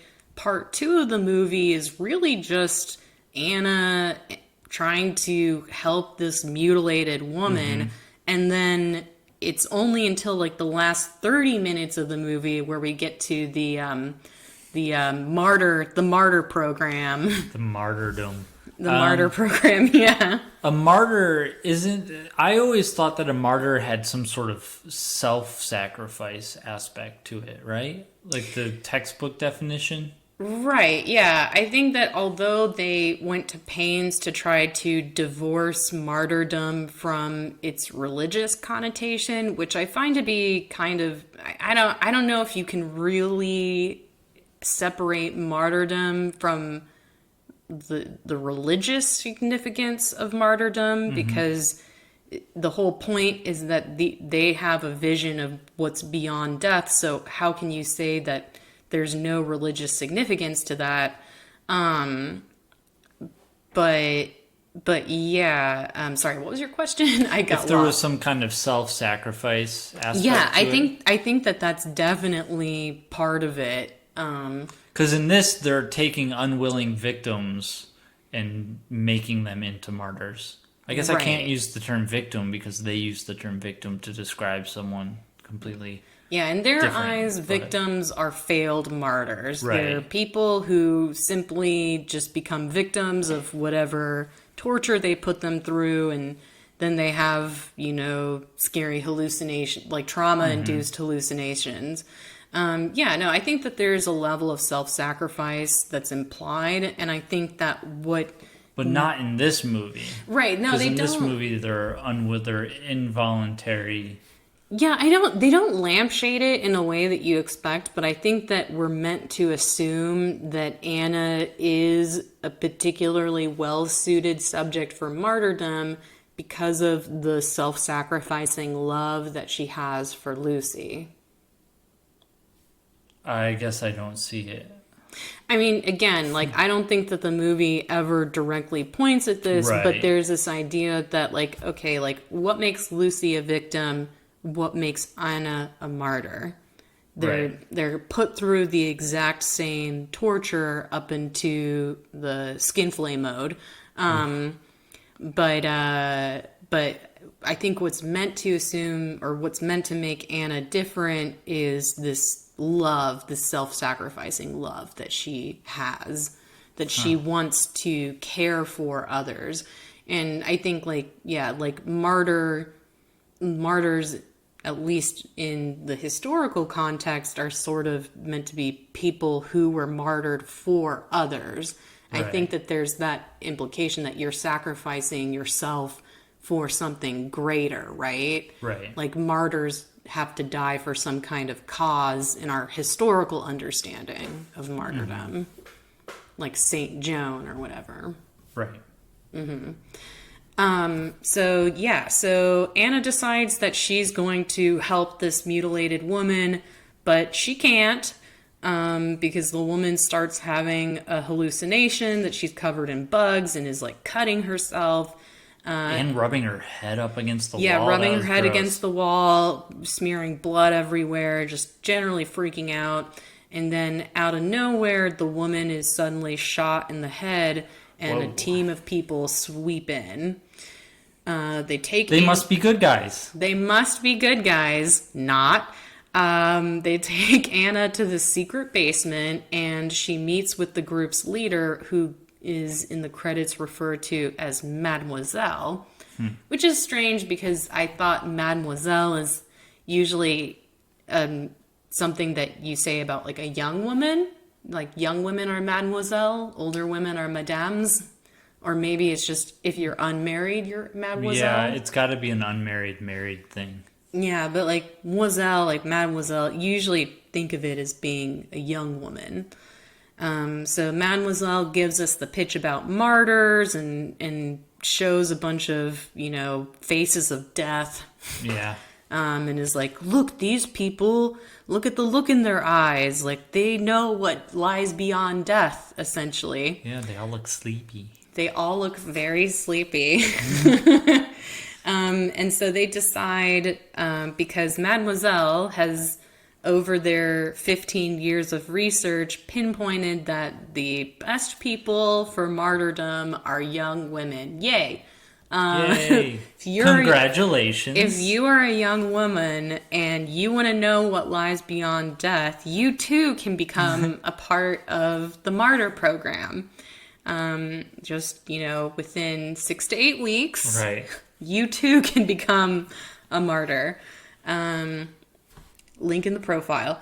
Okay. So yeah, she's put through the martyr program. She's in prison. But it's not even like we have to torture you. Okay, so this is, if our whole thing is based on torture and we need to torture you so much so that you have this vision of what comes after death or what comes after death, you would think that the torture would be some kind of classy thing that is like ritualized or right, like with stylized, robes and but chanting. No, it's just some goon yeah, it comes down and just starts belting on her. Just like real life, it's totally unromantic. It's just some dude beating on you. And yeah, to me though, that's almost more disturbing than like some like if you ever saw like the Hannibal TV show where like I love the Hannibal TV. Well, I love the first 2 seasons. Brian Fuller, I think, is a really interesting director, showrunner. For the most part, I really like his stuff. But yeah, you've got all these like really artistic set piece kills. Like I think there's like one where they literally turned a dead body into like a butterfly or something. Yeah. But I feel like because they're just so grand, these set pieces, it takes away any kind of emotional impact that you might feel. See, I think I'm the complete opposite. Really, because like for me, I'm just like, wow, that's a cool butterfly dead body. I don't really care about the people who suffered. Whereas when I see a film where a guy is beating up a woman, it makes me feel something more immediate and emotional than if they, pulled a string and her flayed skin opened like butterfly wings. And I'd just be like, wow, that's interesting. I don't know why. Just the plain brutality. Like, I'm a fan of UFC and combat sports. Right. I still have trouble, even though I think women should, like, there's a lot of amazing female fighters and they're killing it. It still disturbs me to watch them get beat up, Like, I just don't, like, seeing a woman being punched in the face, it affects me more than, like a crazy set piece killing. I guess. Yeah, I don't. It just feels more real, like it could happen. I don't know. You're doing a great job of exactly explaining everything opposite of how I feel. Really? So you like the crazy set piece kills? I like the crazy. That's why I love the Italian horror movies. Yeah, no, they love that. Yeah, they go for it. Yeah, like the killers inside of a painting. Like I like that a lot. Yeah, no, but it just, to me, it felt more. I hate to use like the term realistic. I think isn't like it's really loaded. I don't want to say that it's realistic. And then I also have problems with the word relatable too, but it feels true or Yeah. like something that could happen.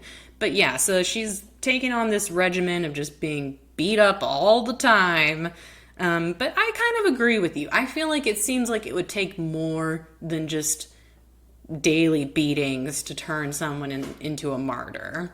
Well, it does, right? Because it takes the... Well, yeah, they need the final stage. But I mean, like, I don't know. Like, I feel like the guards at Abu Ghraib could have taught these guys a few lessons on, like, how to really martyr people. Yeah. It's a terrible, terrible thing to joke about.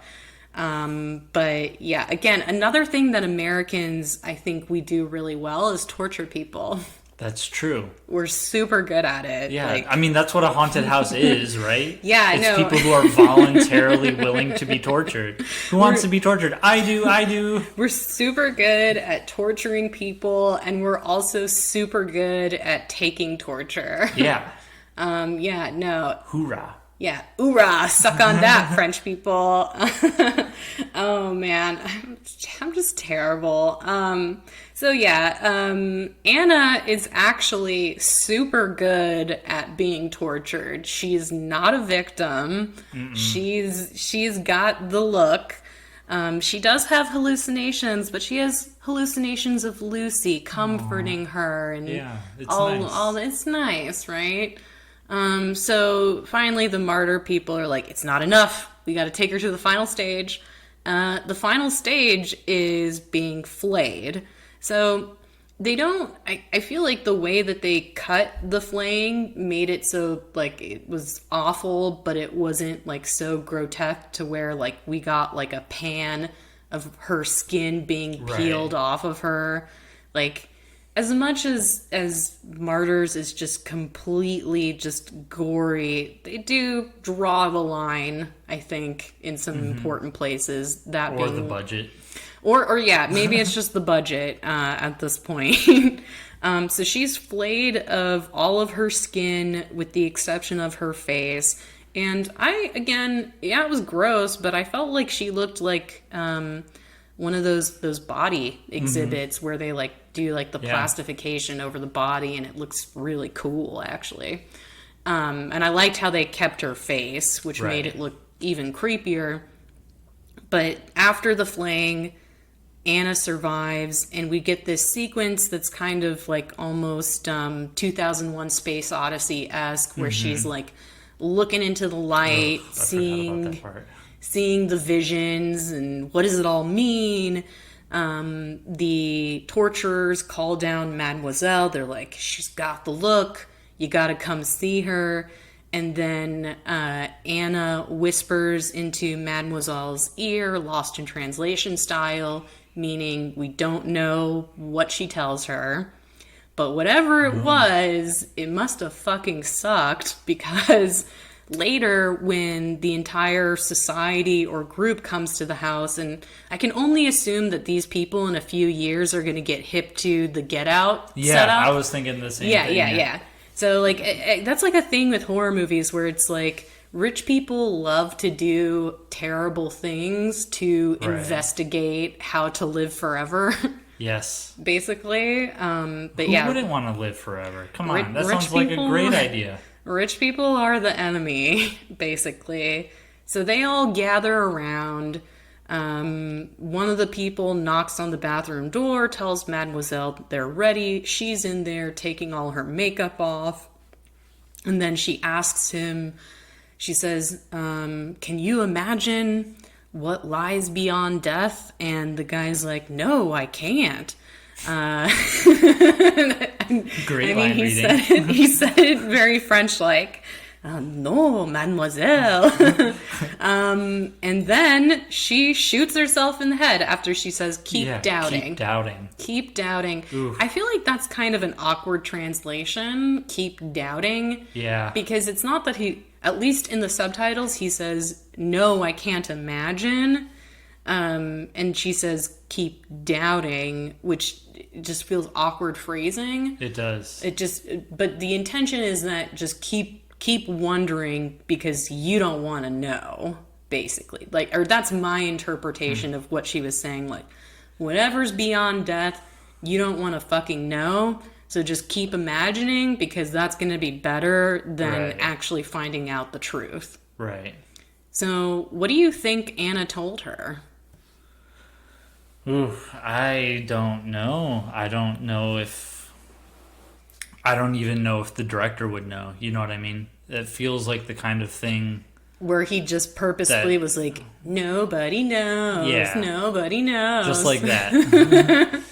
I do hate movies that do that, where it's like someone whispers a secret or someone reads something that no one else gets to see, but then that thing that's absent or just a hole within the movie is the most impactful moment. Like whatever he Right. whispers in her ear in Lost in Translation, or there's another movie recently that I didn't see because it did shit like this. It's called like A Ghost Story or something like Oh, that. yeah. Where like again it's like hiding, like nobody knows. Like you just Right. imagine like the director being almost childlike, like na na na. Nah, nah, nah, nah, nah. I feel like it shows contempt for the audience when people do that. Yeah, it's You wouldn't we understand. want to know, right? Like we're here, we're on the journey with the main character, and then the main character gets a piece of information that all of a sudden we're hidden from. Right. It feels And so mean. it feels like, well, wait a minute, I'm here with this character, why don't I get this piece of information? You know? Yes. Maybe Lost in Translation, maybe I can see that, because I did like that movie. That's another movie that you like that I do not like. Maybe it's been a while since I've seen it, but I do remember liking it. I guess maybe there's just a sort of intimacy that like we've been on this journey with Bill Murray's character, and you know we've seen him go through all this stuff, that maybe there's something that he gets to keep for himself that we don't get to see. I don't know. Right, because everything has already just been Right. completely divorced from everything. But Yeah, I for this guess. one, I don't know. I didn't like it. I don't know. I like the idea of there being kind of like a fuck you to the society for like their entire project. Like the idea of dismantling their project as being meaningless, or that their mission has now been ultimately compromised. Yeah, but is satisfying. that was a decision from the Mademoiselle. It wasn't a decision from Anna. Anna didn't decide to crumple the society. Anna gave in to the society. That's And true. then this character that's, you know, that we've only known for 2 minutes comes in and gets the final fuck you. It's like, well, no, Anna should get the final fuck you. You know? That's true. That's true. Yeah, it's Anna should get the keep doubting line.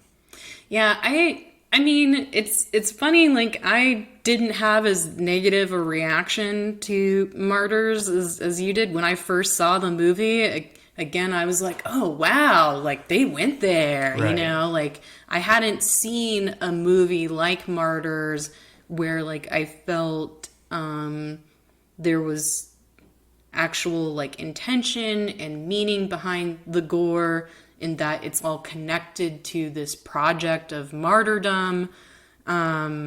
And you know, it was like nothing I'd ever seen before. Also, in the last episode we talked a lot about bummer endings. What do you think about the fact that this one has a bummer ending? I mean, no one escapes, no one gets Yeah. away, everybody dies basically. Yeah. Or it's a everybody bummer important of an dies. ending. I mean, it sucks that Anna never really gets to be the main character in her own movie. That's true. You know what I mean? So it sucks that we get to spend all this time with her, and she's constantly playing second fiddle to Lucy or to Sarah. She's always trying to help them. And then the moment she gets her own movie, It's the last 30 minutes of the movie. it's the last 30 Yeah. minutes of the movie, and she's just getting the shit kicked out of her. So, I mean, it sucks. You know, it sucks, but it doesn't feel like I was too attached to her. So, Okay. you know, I don't know. So I'm curious to find out Oh boy. how you turned this movie into a rom-com. Well, since you ask, Did you find that project to be cathartic after you disliked this movie? I still don't know if this is going to work or not. I have no idea, but it's an interesting challenge.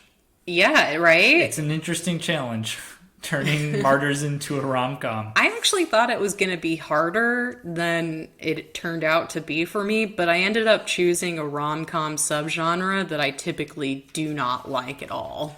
So, what I have for this movie is I called my movie Robbers, Awesome.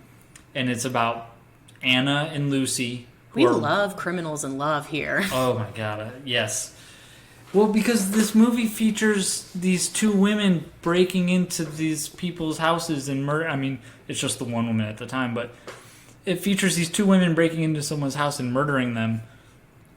So I thought my movie should be centered around these two women breaking into people's houses and robbing them. Cool. However, I don't want to make my guys...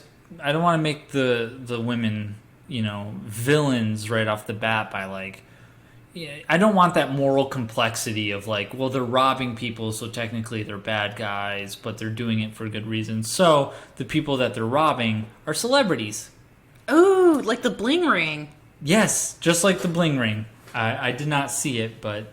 I mean, it's it happened IRL. Right, it's a real life story. Yeah. So, but here's the fun part, is we get little gimmicks, like if they break into Bruce Willis's house, they have to do it by crawling through an air vent. Oh, so they like to challenge themselves. Why? I mean, but that's... You don't think Bruce Willis's house is easy to break into? Well, I mean, I don't think they need to go through the air vent. No, they do, because he's got security throughout the rest of the house. But not in the air vent. But not in the air vent. So it's he may need to crawl through them. Right. He knows all about that. So Anna is the outgoing one. She's the party one. Lucy is she's the one who's, Anna's robbing all these people to pay for her partying bills.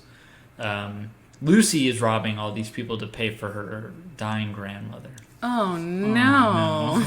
And Lucy's much more of an introvert. Right? Okay. So she doesn't go out. She doesn't do that stuff. Anna, in one of the very first scenes in the first act, one of the people tries to pitch her a sex box, which is every month you get a box, but it's for Sex toys? Toys. Yeah. Really? Yep. And so that's one of the first scenes. Then when they go into some celebrity's house, I didn't name all the celebrities because I didn't want to go down that path, but it'll be fun. It'll be a fun thing.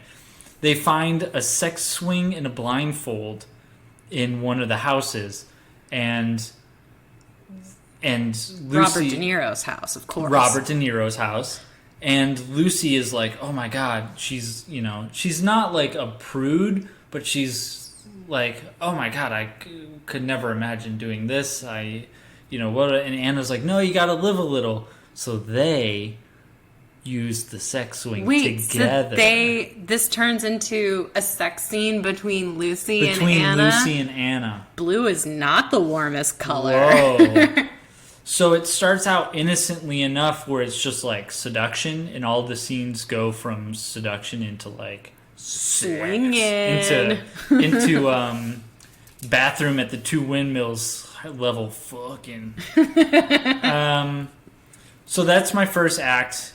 My second act is just going to be a bunch of breaking into people's houses with escalating levels of security and also escalating levels of fetishes. Sweet. Ooh, do they get an entrapment style laser dodge? You've seen Entrapment, right? Yes. Oh, thank God somebody else who can reference this movie with me. No, they don't have to do that per se. Although we could work it in. We could work it in if you really want that. I don't know. I just like sexy women dodging lasers. I feel like Entrapment was literally just built around this entire sequence of her For going sure. through the lasers. Yes, that whole movie exists for that one scene, or Yes. multiple scenes of that. Yes.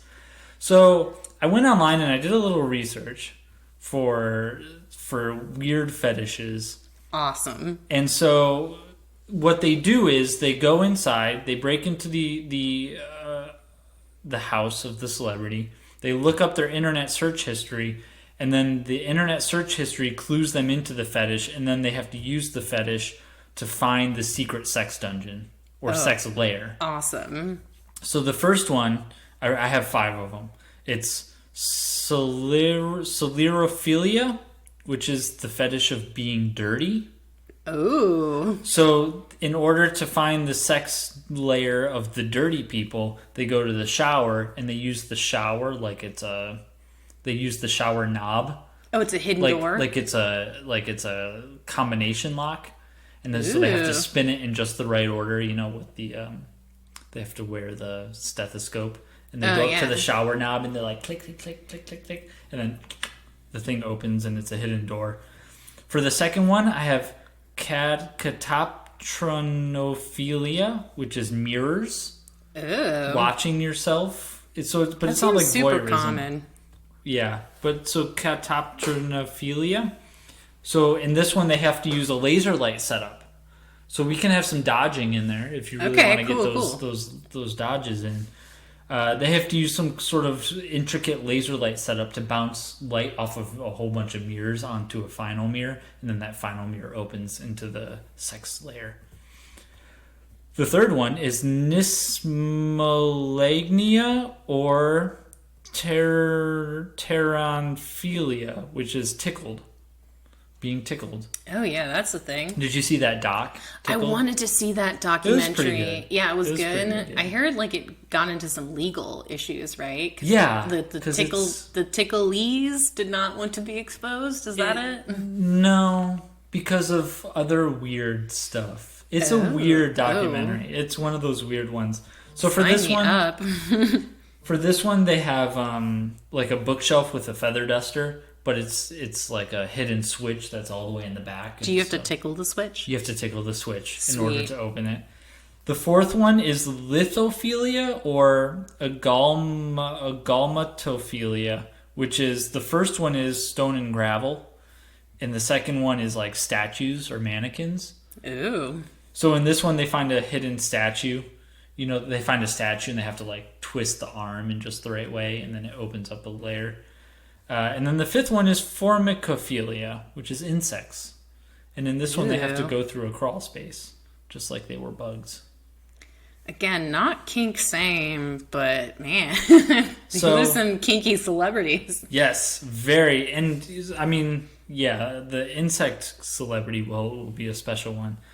So then they almost get caught and they have to give it up. The Lucy, the grandmother with the dying grandmother, her grandmother is getting better, so she's like, listen, we have to give this up before we get caught. Anna's like, no, I want to keep going.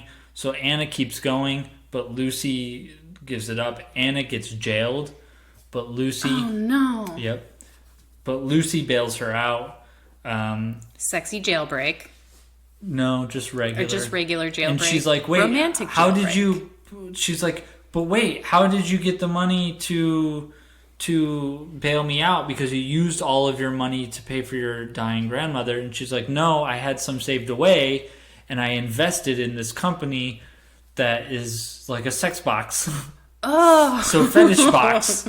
She's like, I invested in this company and it's really taking off, because it turns out a lot of people really like getting weird fetishes sent to them every month. So she's an industrialist like Aditya. Yes. So then they form a friendship and they become lovers. And the movie ends with them getting a fetish box in the mail. Wait, so are you telling me, like Amelie, they don't become lovers until the third act? No, I mean, they become like official lovers, because they have to break up. By the formicophilia one, they're like full on fucking. Oh, yeah. So before... Oh, that's right. It started with the sex swing. Right. It started with the sex swing, goes to the insects, and it starts with just simple kind of seduction and teasing, and then it ends with fucking. There's no foreplay like robbery, I guess. Yeah, really get those juices flowing. For sure. It's got to be intense, you know? That intense feeling. Ooh. It sounds pretty awesome. So that's my movie Robbers. How about yours? So, like I said earlier, I ended up choosing a subgenre of rom-coms, which I typically find insufferable. Like, everybody has their genres where they're just like, no. For me, one of those genres is natural disasters. Yes. Like Volcano, Twister. Like, it bores me. I get that Earth is scary. Right. But you can't fight a cloud. Yeah. And it's not interesting. Or like San Andreas, I'm sure it's like a lot of fun. But again, natural disaster movie, it's just not for me. In the rom-com world, that for me is royalty. Ooh, any movie, Downton Abbey. Yeah, well, I mean, Downton Abbey is fine because that's more like upper crusty English, which is like Gotcha. it's but the own new thing. movie has the Queen. Oh, it has the Queen or something. Well, I think that's because if you are part of the British peerage, one of the things that you do when you come out in society is you're presented to the Queen or the King or whoever's royal at that time. So, I mean, upper crusty society, that's one thing.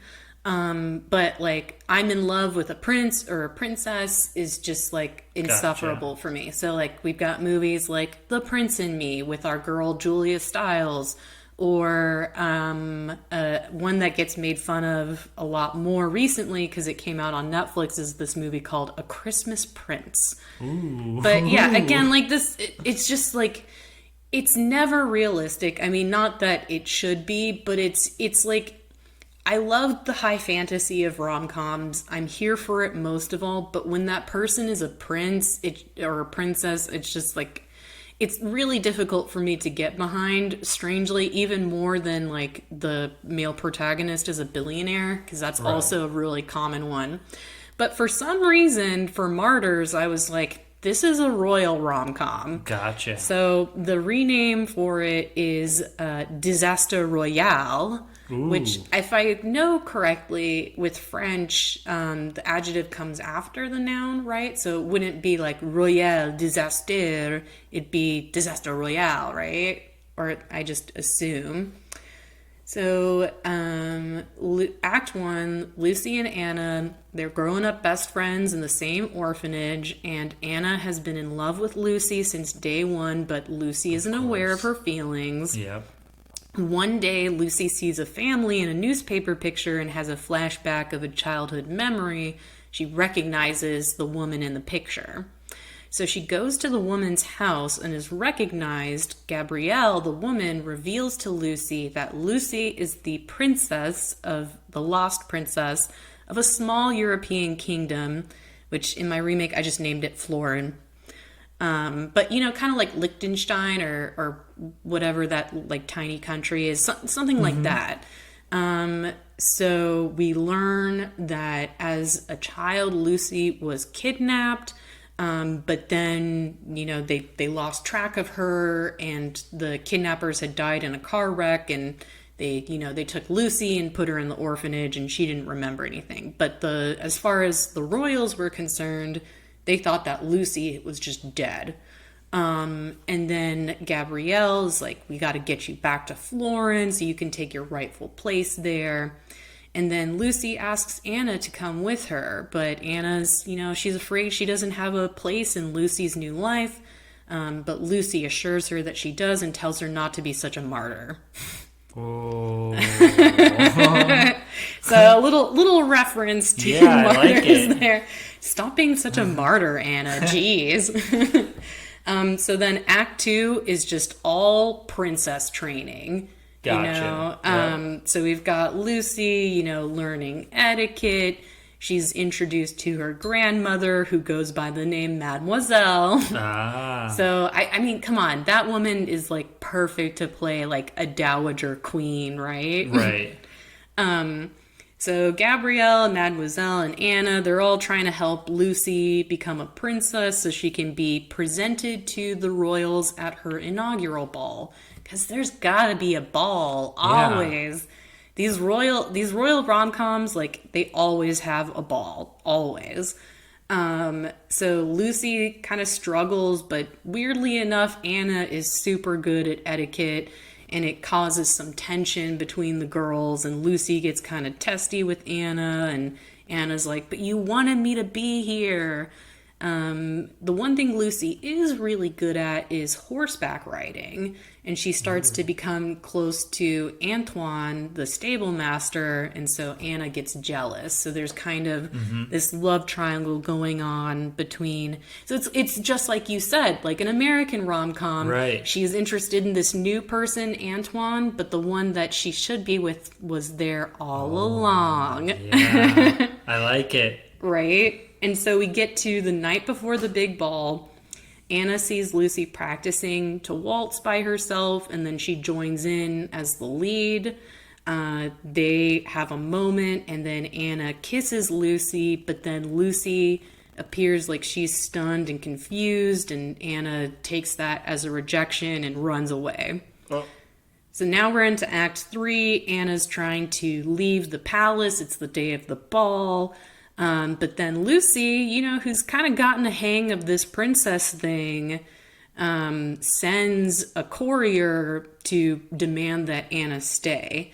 And then a troop of people come up to Anna's room. They give her a makeover. Anna's taken to the ball. And then she and everyone else is like in awe when they see Lucy come down as Princess Lucy. We've got like that classic rom-com orchestral swell. Heck yeah. It's like it's a big moment because Lucy's now being recognized as everyone as the princess, and then Lucy walks right up to Anna, takes her hand and pulls her into a kiss, and delivers kind of like some final line that's like, I love you, and without you my life would be a royal disaster, please stay. So the girls end up together at the end, and they dance at the ball, which we don't get into the politics of the country about whether or not they're homophobic or not. We're just going to assume that this is a very enlightened... It's 2019. It's 2019, and this made-up European country is extremely enlightened, and they're down with the princess having a female consort. Yeah, I like it. Yeah, again, like, I really don't tend to gravitate towards, like, the protagonist is a princess or prince, but for Martyrs, I was like, this works. Yeah, it really, it makes sense with the orphanage and I like it. Right, yeah. Disaster Royale. So now we come to our last question on Martyrs, which is, who do you have a crush on from Martyrs? I liked Lucy. Oh, yeah. For sure. Oh, yeah.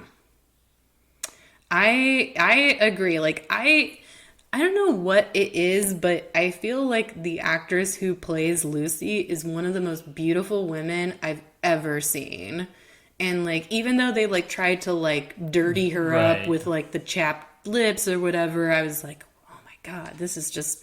Like, there's just some people who are just really beautiful. Right. And Lucy is one of those people. Or the actress Mylene Jampanois, or I don't know how to pronounce her name, but she's exceptionally beautiful. So, yeah, I get why Anna... Despite Lucy being completely insane, cray-cray to the max, is down. Yeah, maybe I think most of the time when I go for this kind of question, I go for who's like my film crush. Right.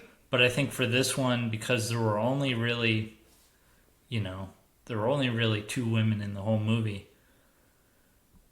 I had to go more superficial. Yeah, and I mean, sometimes it's just what it is. And, I wasn't as, attracted to Anna either as a character or as an Right. actress. I mean, they're both exceptionally beautiful, but there's really something about that actress who plays Lucy. Yeah, she was gorgeous. Gorgeous. Beautiful. All right. So I I feel a little guilty for making you think that Martyrs might be a movie you'd enjoy. Well, that's the whole reason why we picked it, though, right? Right, It was right. like I'd never seen it, and I really wanted to see it. And now And I you've had heard seen great it. things about it, and now I'm doubting everything that I've heard from those people who recommended it. No. I mean, yeah, It was fine. everybody's It was a different fine as movie. far as like what appeals to them. I like that. It was fine. Fine. It's fine. It wasn't fine. It wasn't fine. It No, I wasn't hated fine it. for I you. hated every minute of it. Well, we'll see if that trend continues or not. Do you want to get into love bites? Yes. Do you want to go first, or do you want me to? I can go first. Sure. So for my love bite this time, I wanted to pick another French movie. I've just been thinking of my recommendations, usually to be in line with whatever theme we're doing. And if watching these two movies made you think, I want to find out what French cinema is all about, and I want to start close to the beginning. I really recommend viewing Agnes Varda's movie Cleo from 5 to 7. I think film nerds might be like, ooh, yeah, start with Godard or start with Renoir or I'm trying to think of like who's that dude who did like the 400 Blows or whatever. I don't know, but Jean-Pierre Melville. Oh, well, it isn't Jean-Pierre Melville? He's not actually French, is he? I don't know. I don't know. There's somebody who did a But I bunch know of Le French Samurai is a I badass movie. love. I did not, because I wanted to do a movie that was directed by a woman and stars a woman, just like how Martyrs and Amelie are very female focused. But yes, Melville's Les Samurai is one of the greatest movies I've ever seen. Like, So good. 5 out of 5. Absolutely. But so Cleo from 5 to 7, it's a day in the life of this young woman, Cleo, who is a pop star, and she's waiting to receive news of a diagnosis, basically to find out whether or not she has cancer. And we see that, from the start of the day to the end of the day, Cleo really changes as a person, and she becomes a lot less superficial, a lot more deep. And it's a really lovely movie, I think. It's shot really well. Kind of similar to Amelie. There's like a couple of silly side characters. If you're a cat lover, there's a really cute scene in Cleo's apartment where inexplicably there's just kittens everywhere. Heck yeah. Yeah, so yeah, cat daddy over here. I think you'll like it. But the main reason I love Cleo from 5 to 7 is it's not a rom-com, it's not a romance, but in like the third act or just the last part of the movie, there is, to me, one of the most interestingly written male characters by a woman I've ever seen in a movie. And the sequence between Cleo and this character, I think, is just really lovely, and it gives me, to use a French word, a frisson of sort of just feeling of watching these two characters together. It's a really good movie, but yeah, it's a little bit more, old school, artistic, life, death, love. I'd seen it a long time ago, though. It's a really good movie, and it's not even that long either. No, it's not.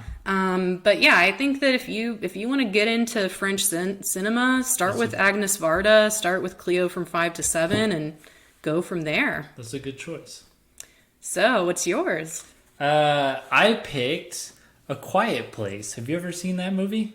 I haven't, but I've heard of it. Oh, man, you got to check it out. You got Amazon Prime? Oh, I got my Prime. You got Prime, then you got A Quiet Place right at your fingertips. This movie is fantastic. So the movie is you can't talk or make any noise or you die because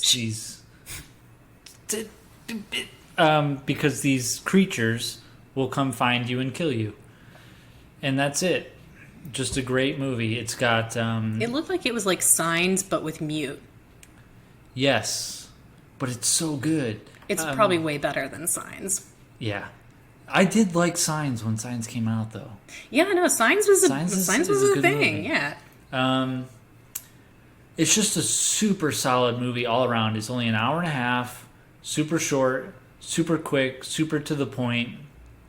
You might think that people not talking throughout the whole movie would make it boring, but it's super riveting. The entire movie, you're on the edge of your seat. It's got one of the greatest fireworks scenes I've ever seen in a movie. It's so good.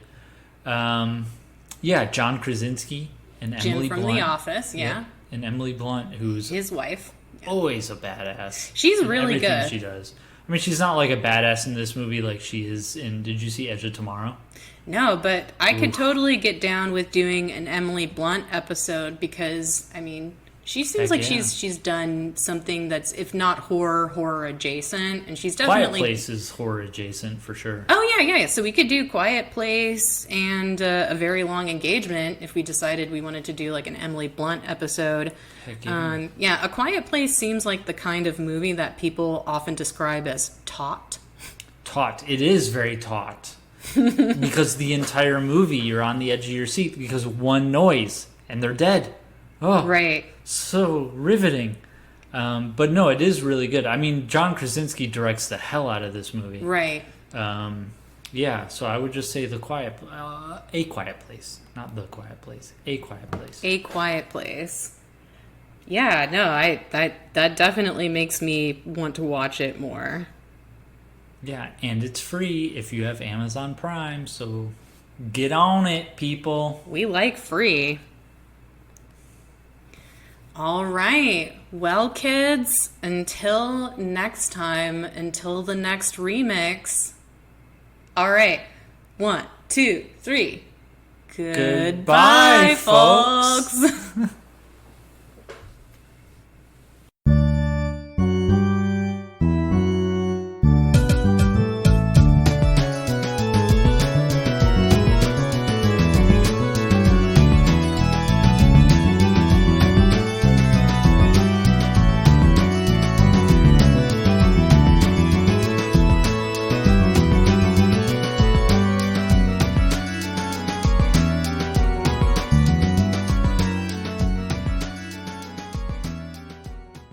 Necromancer is produced by Brett Dorman and Shira Moore. The theme song is Symphonia 3 by Kevin MacLeod on the album Oddities.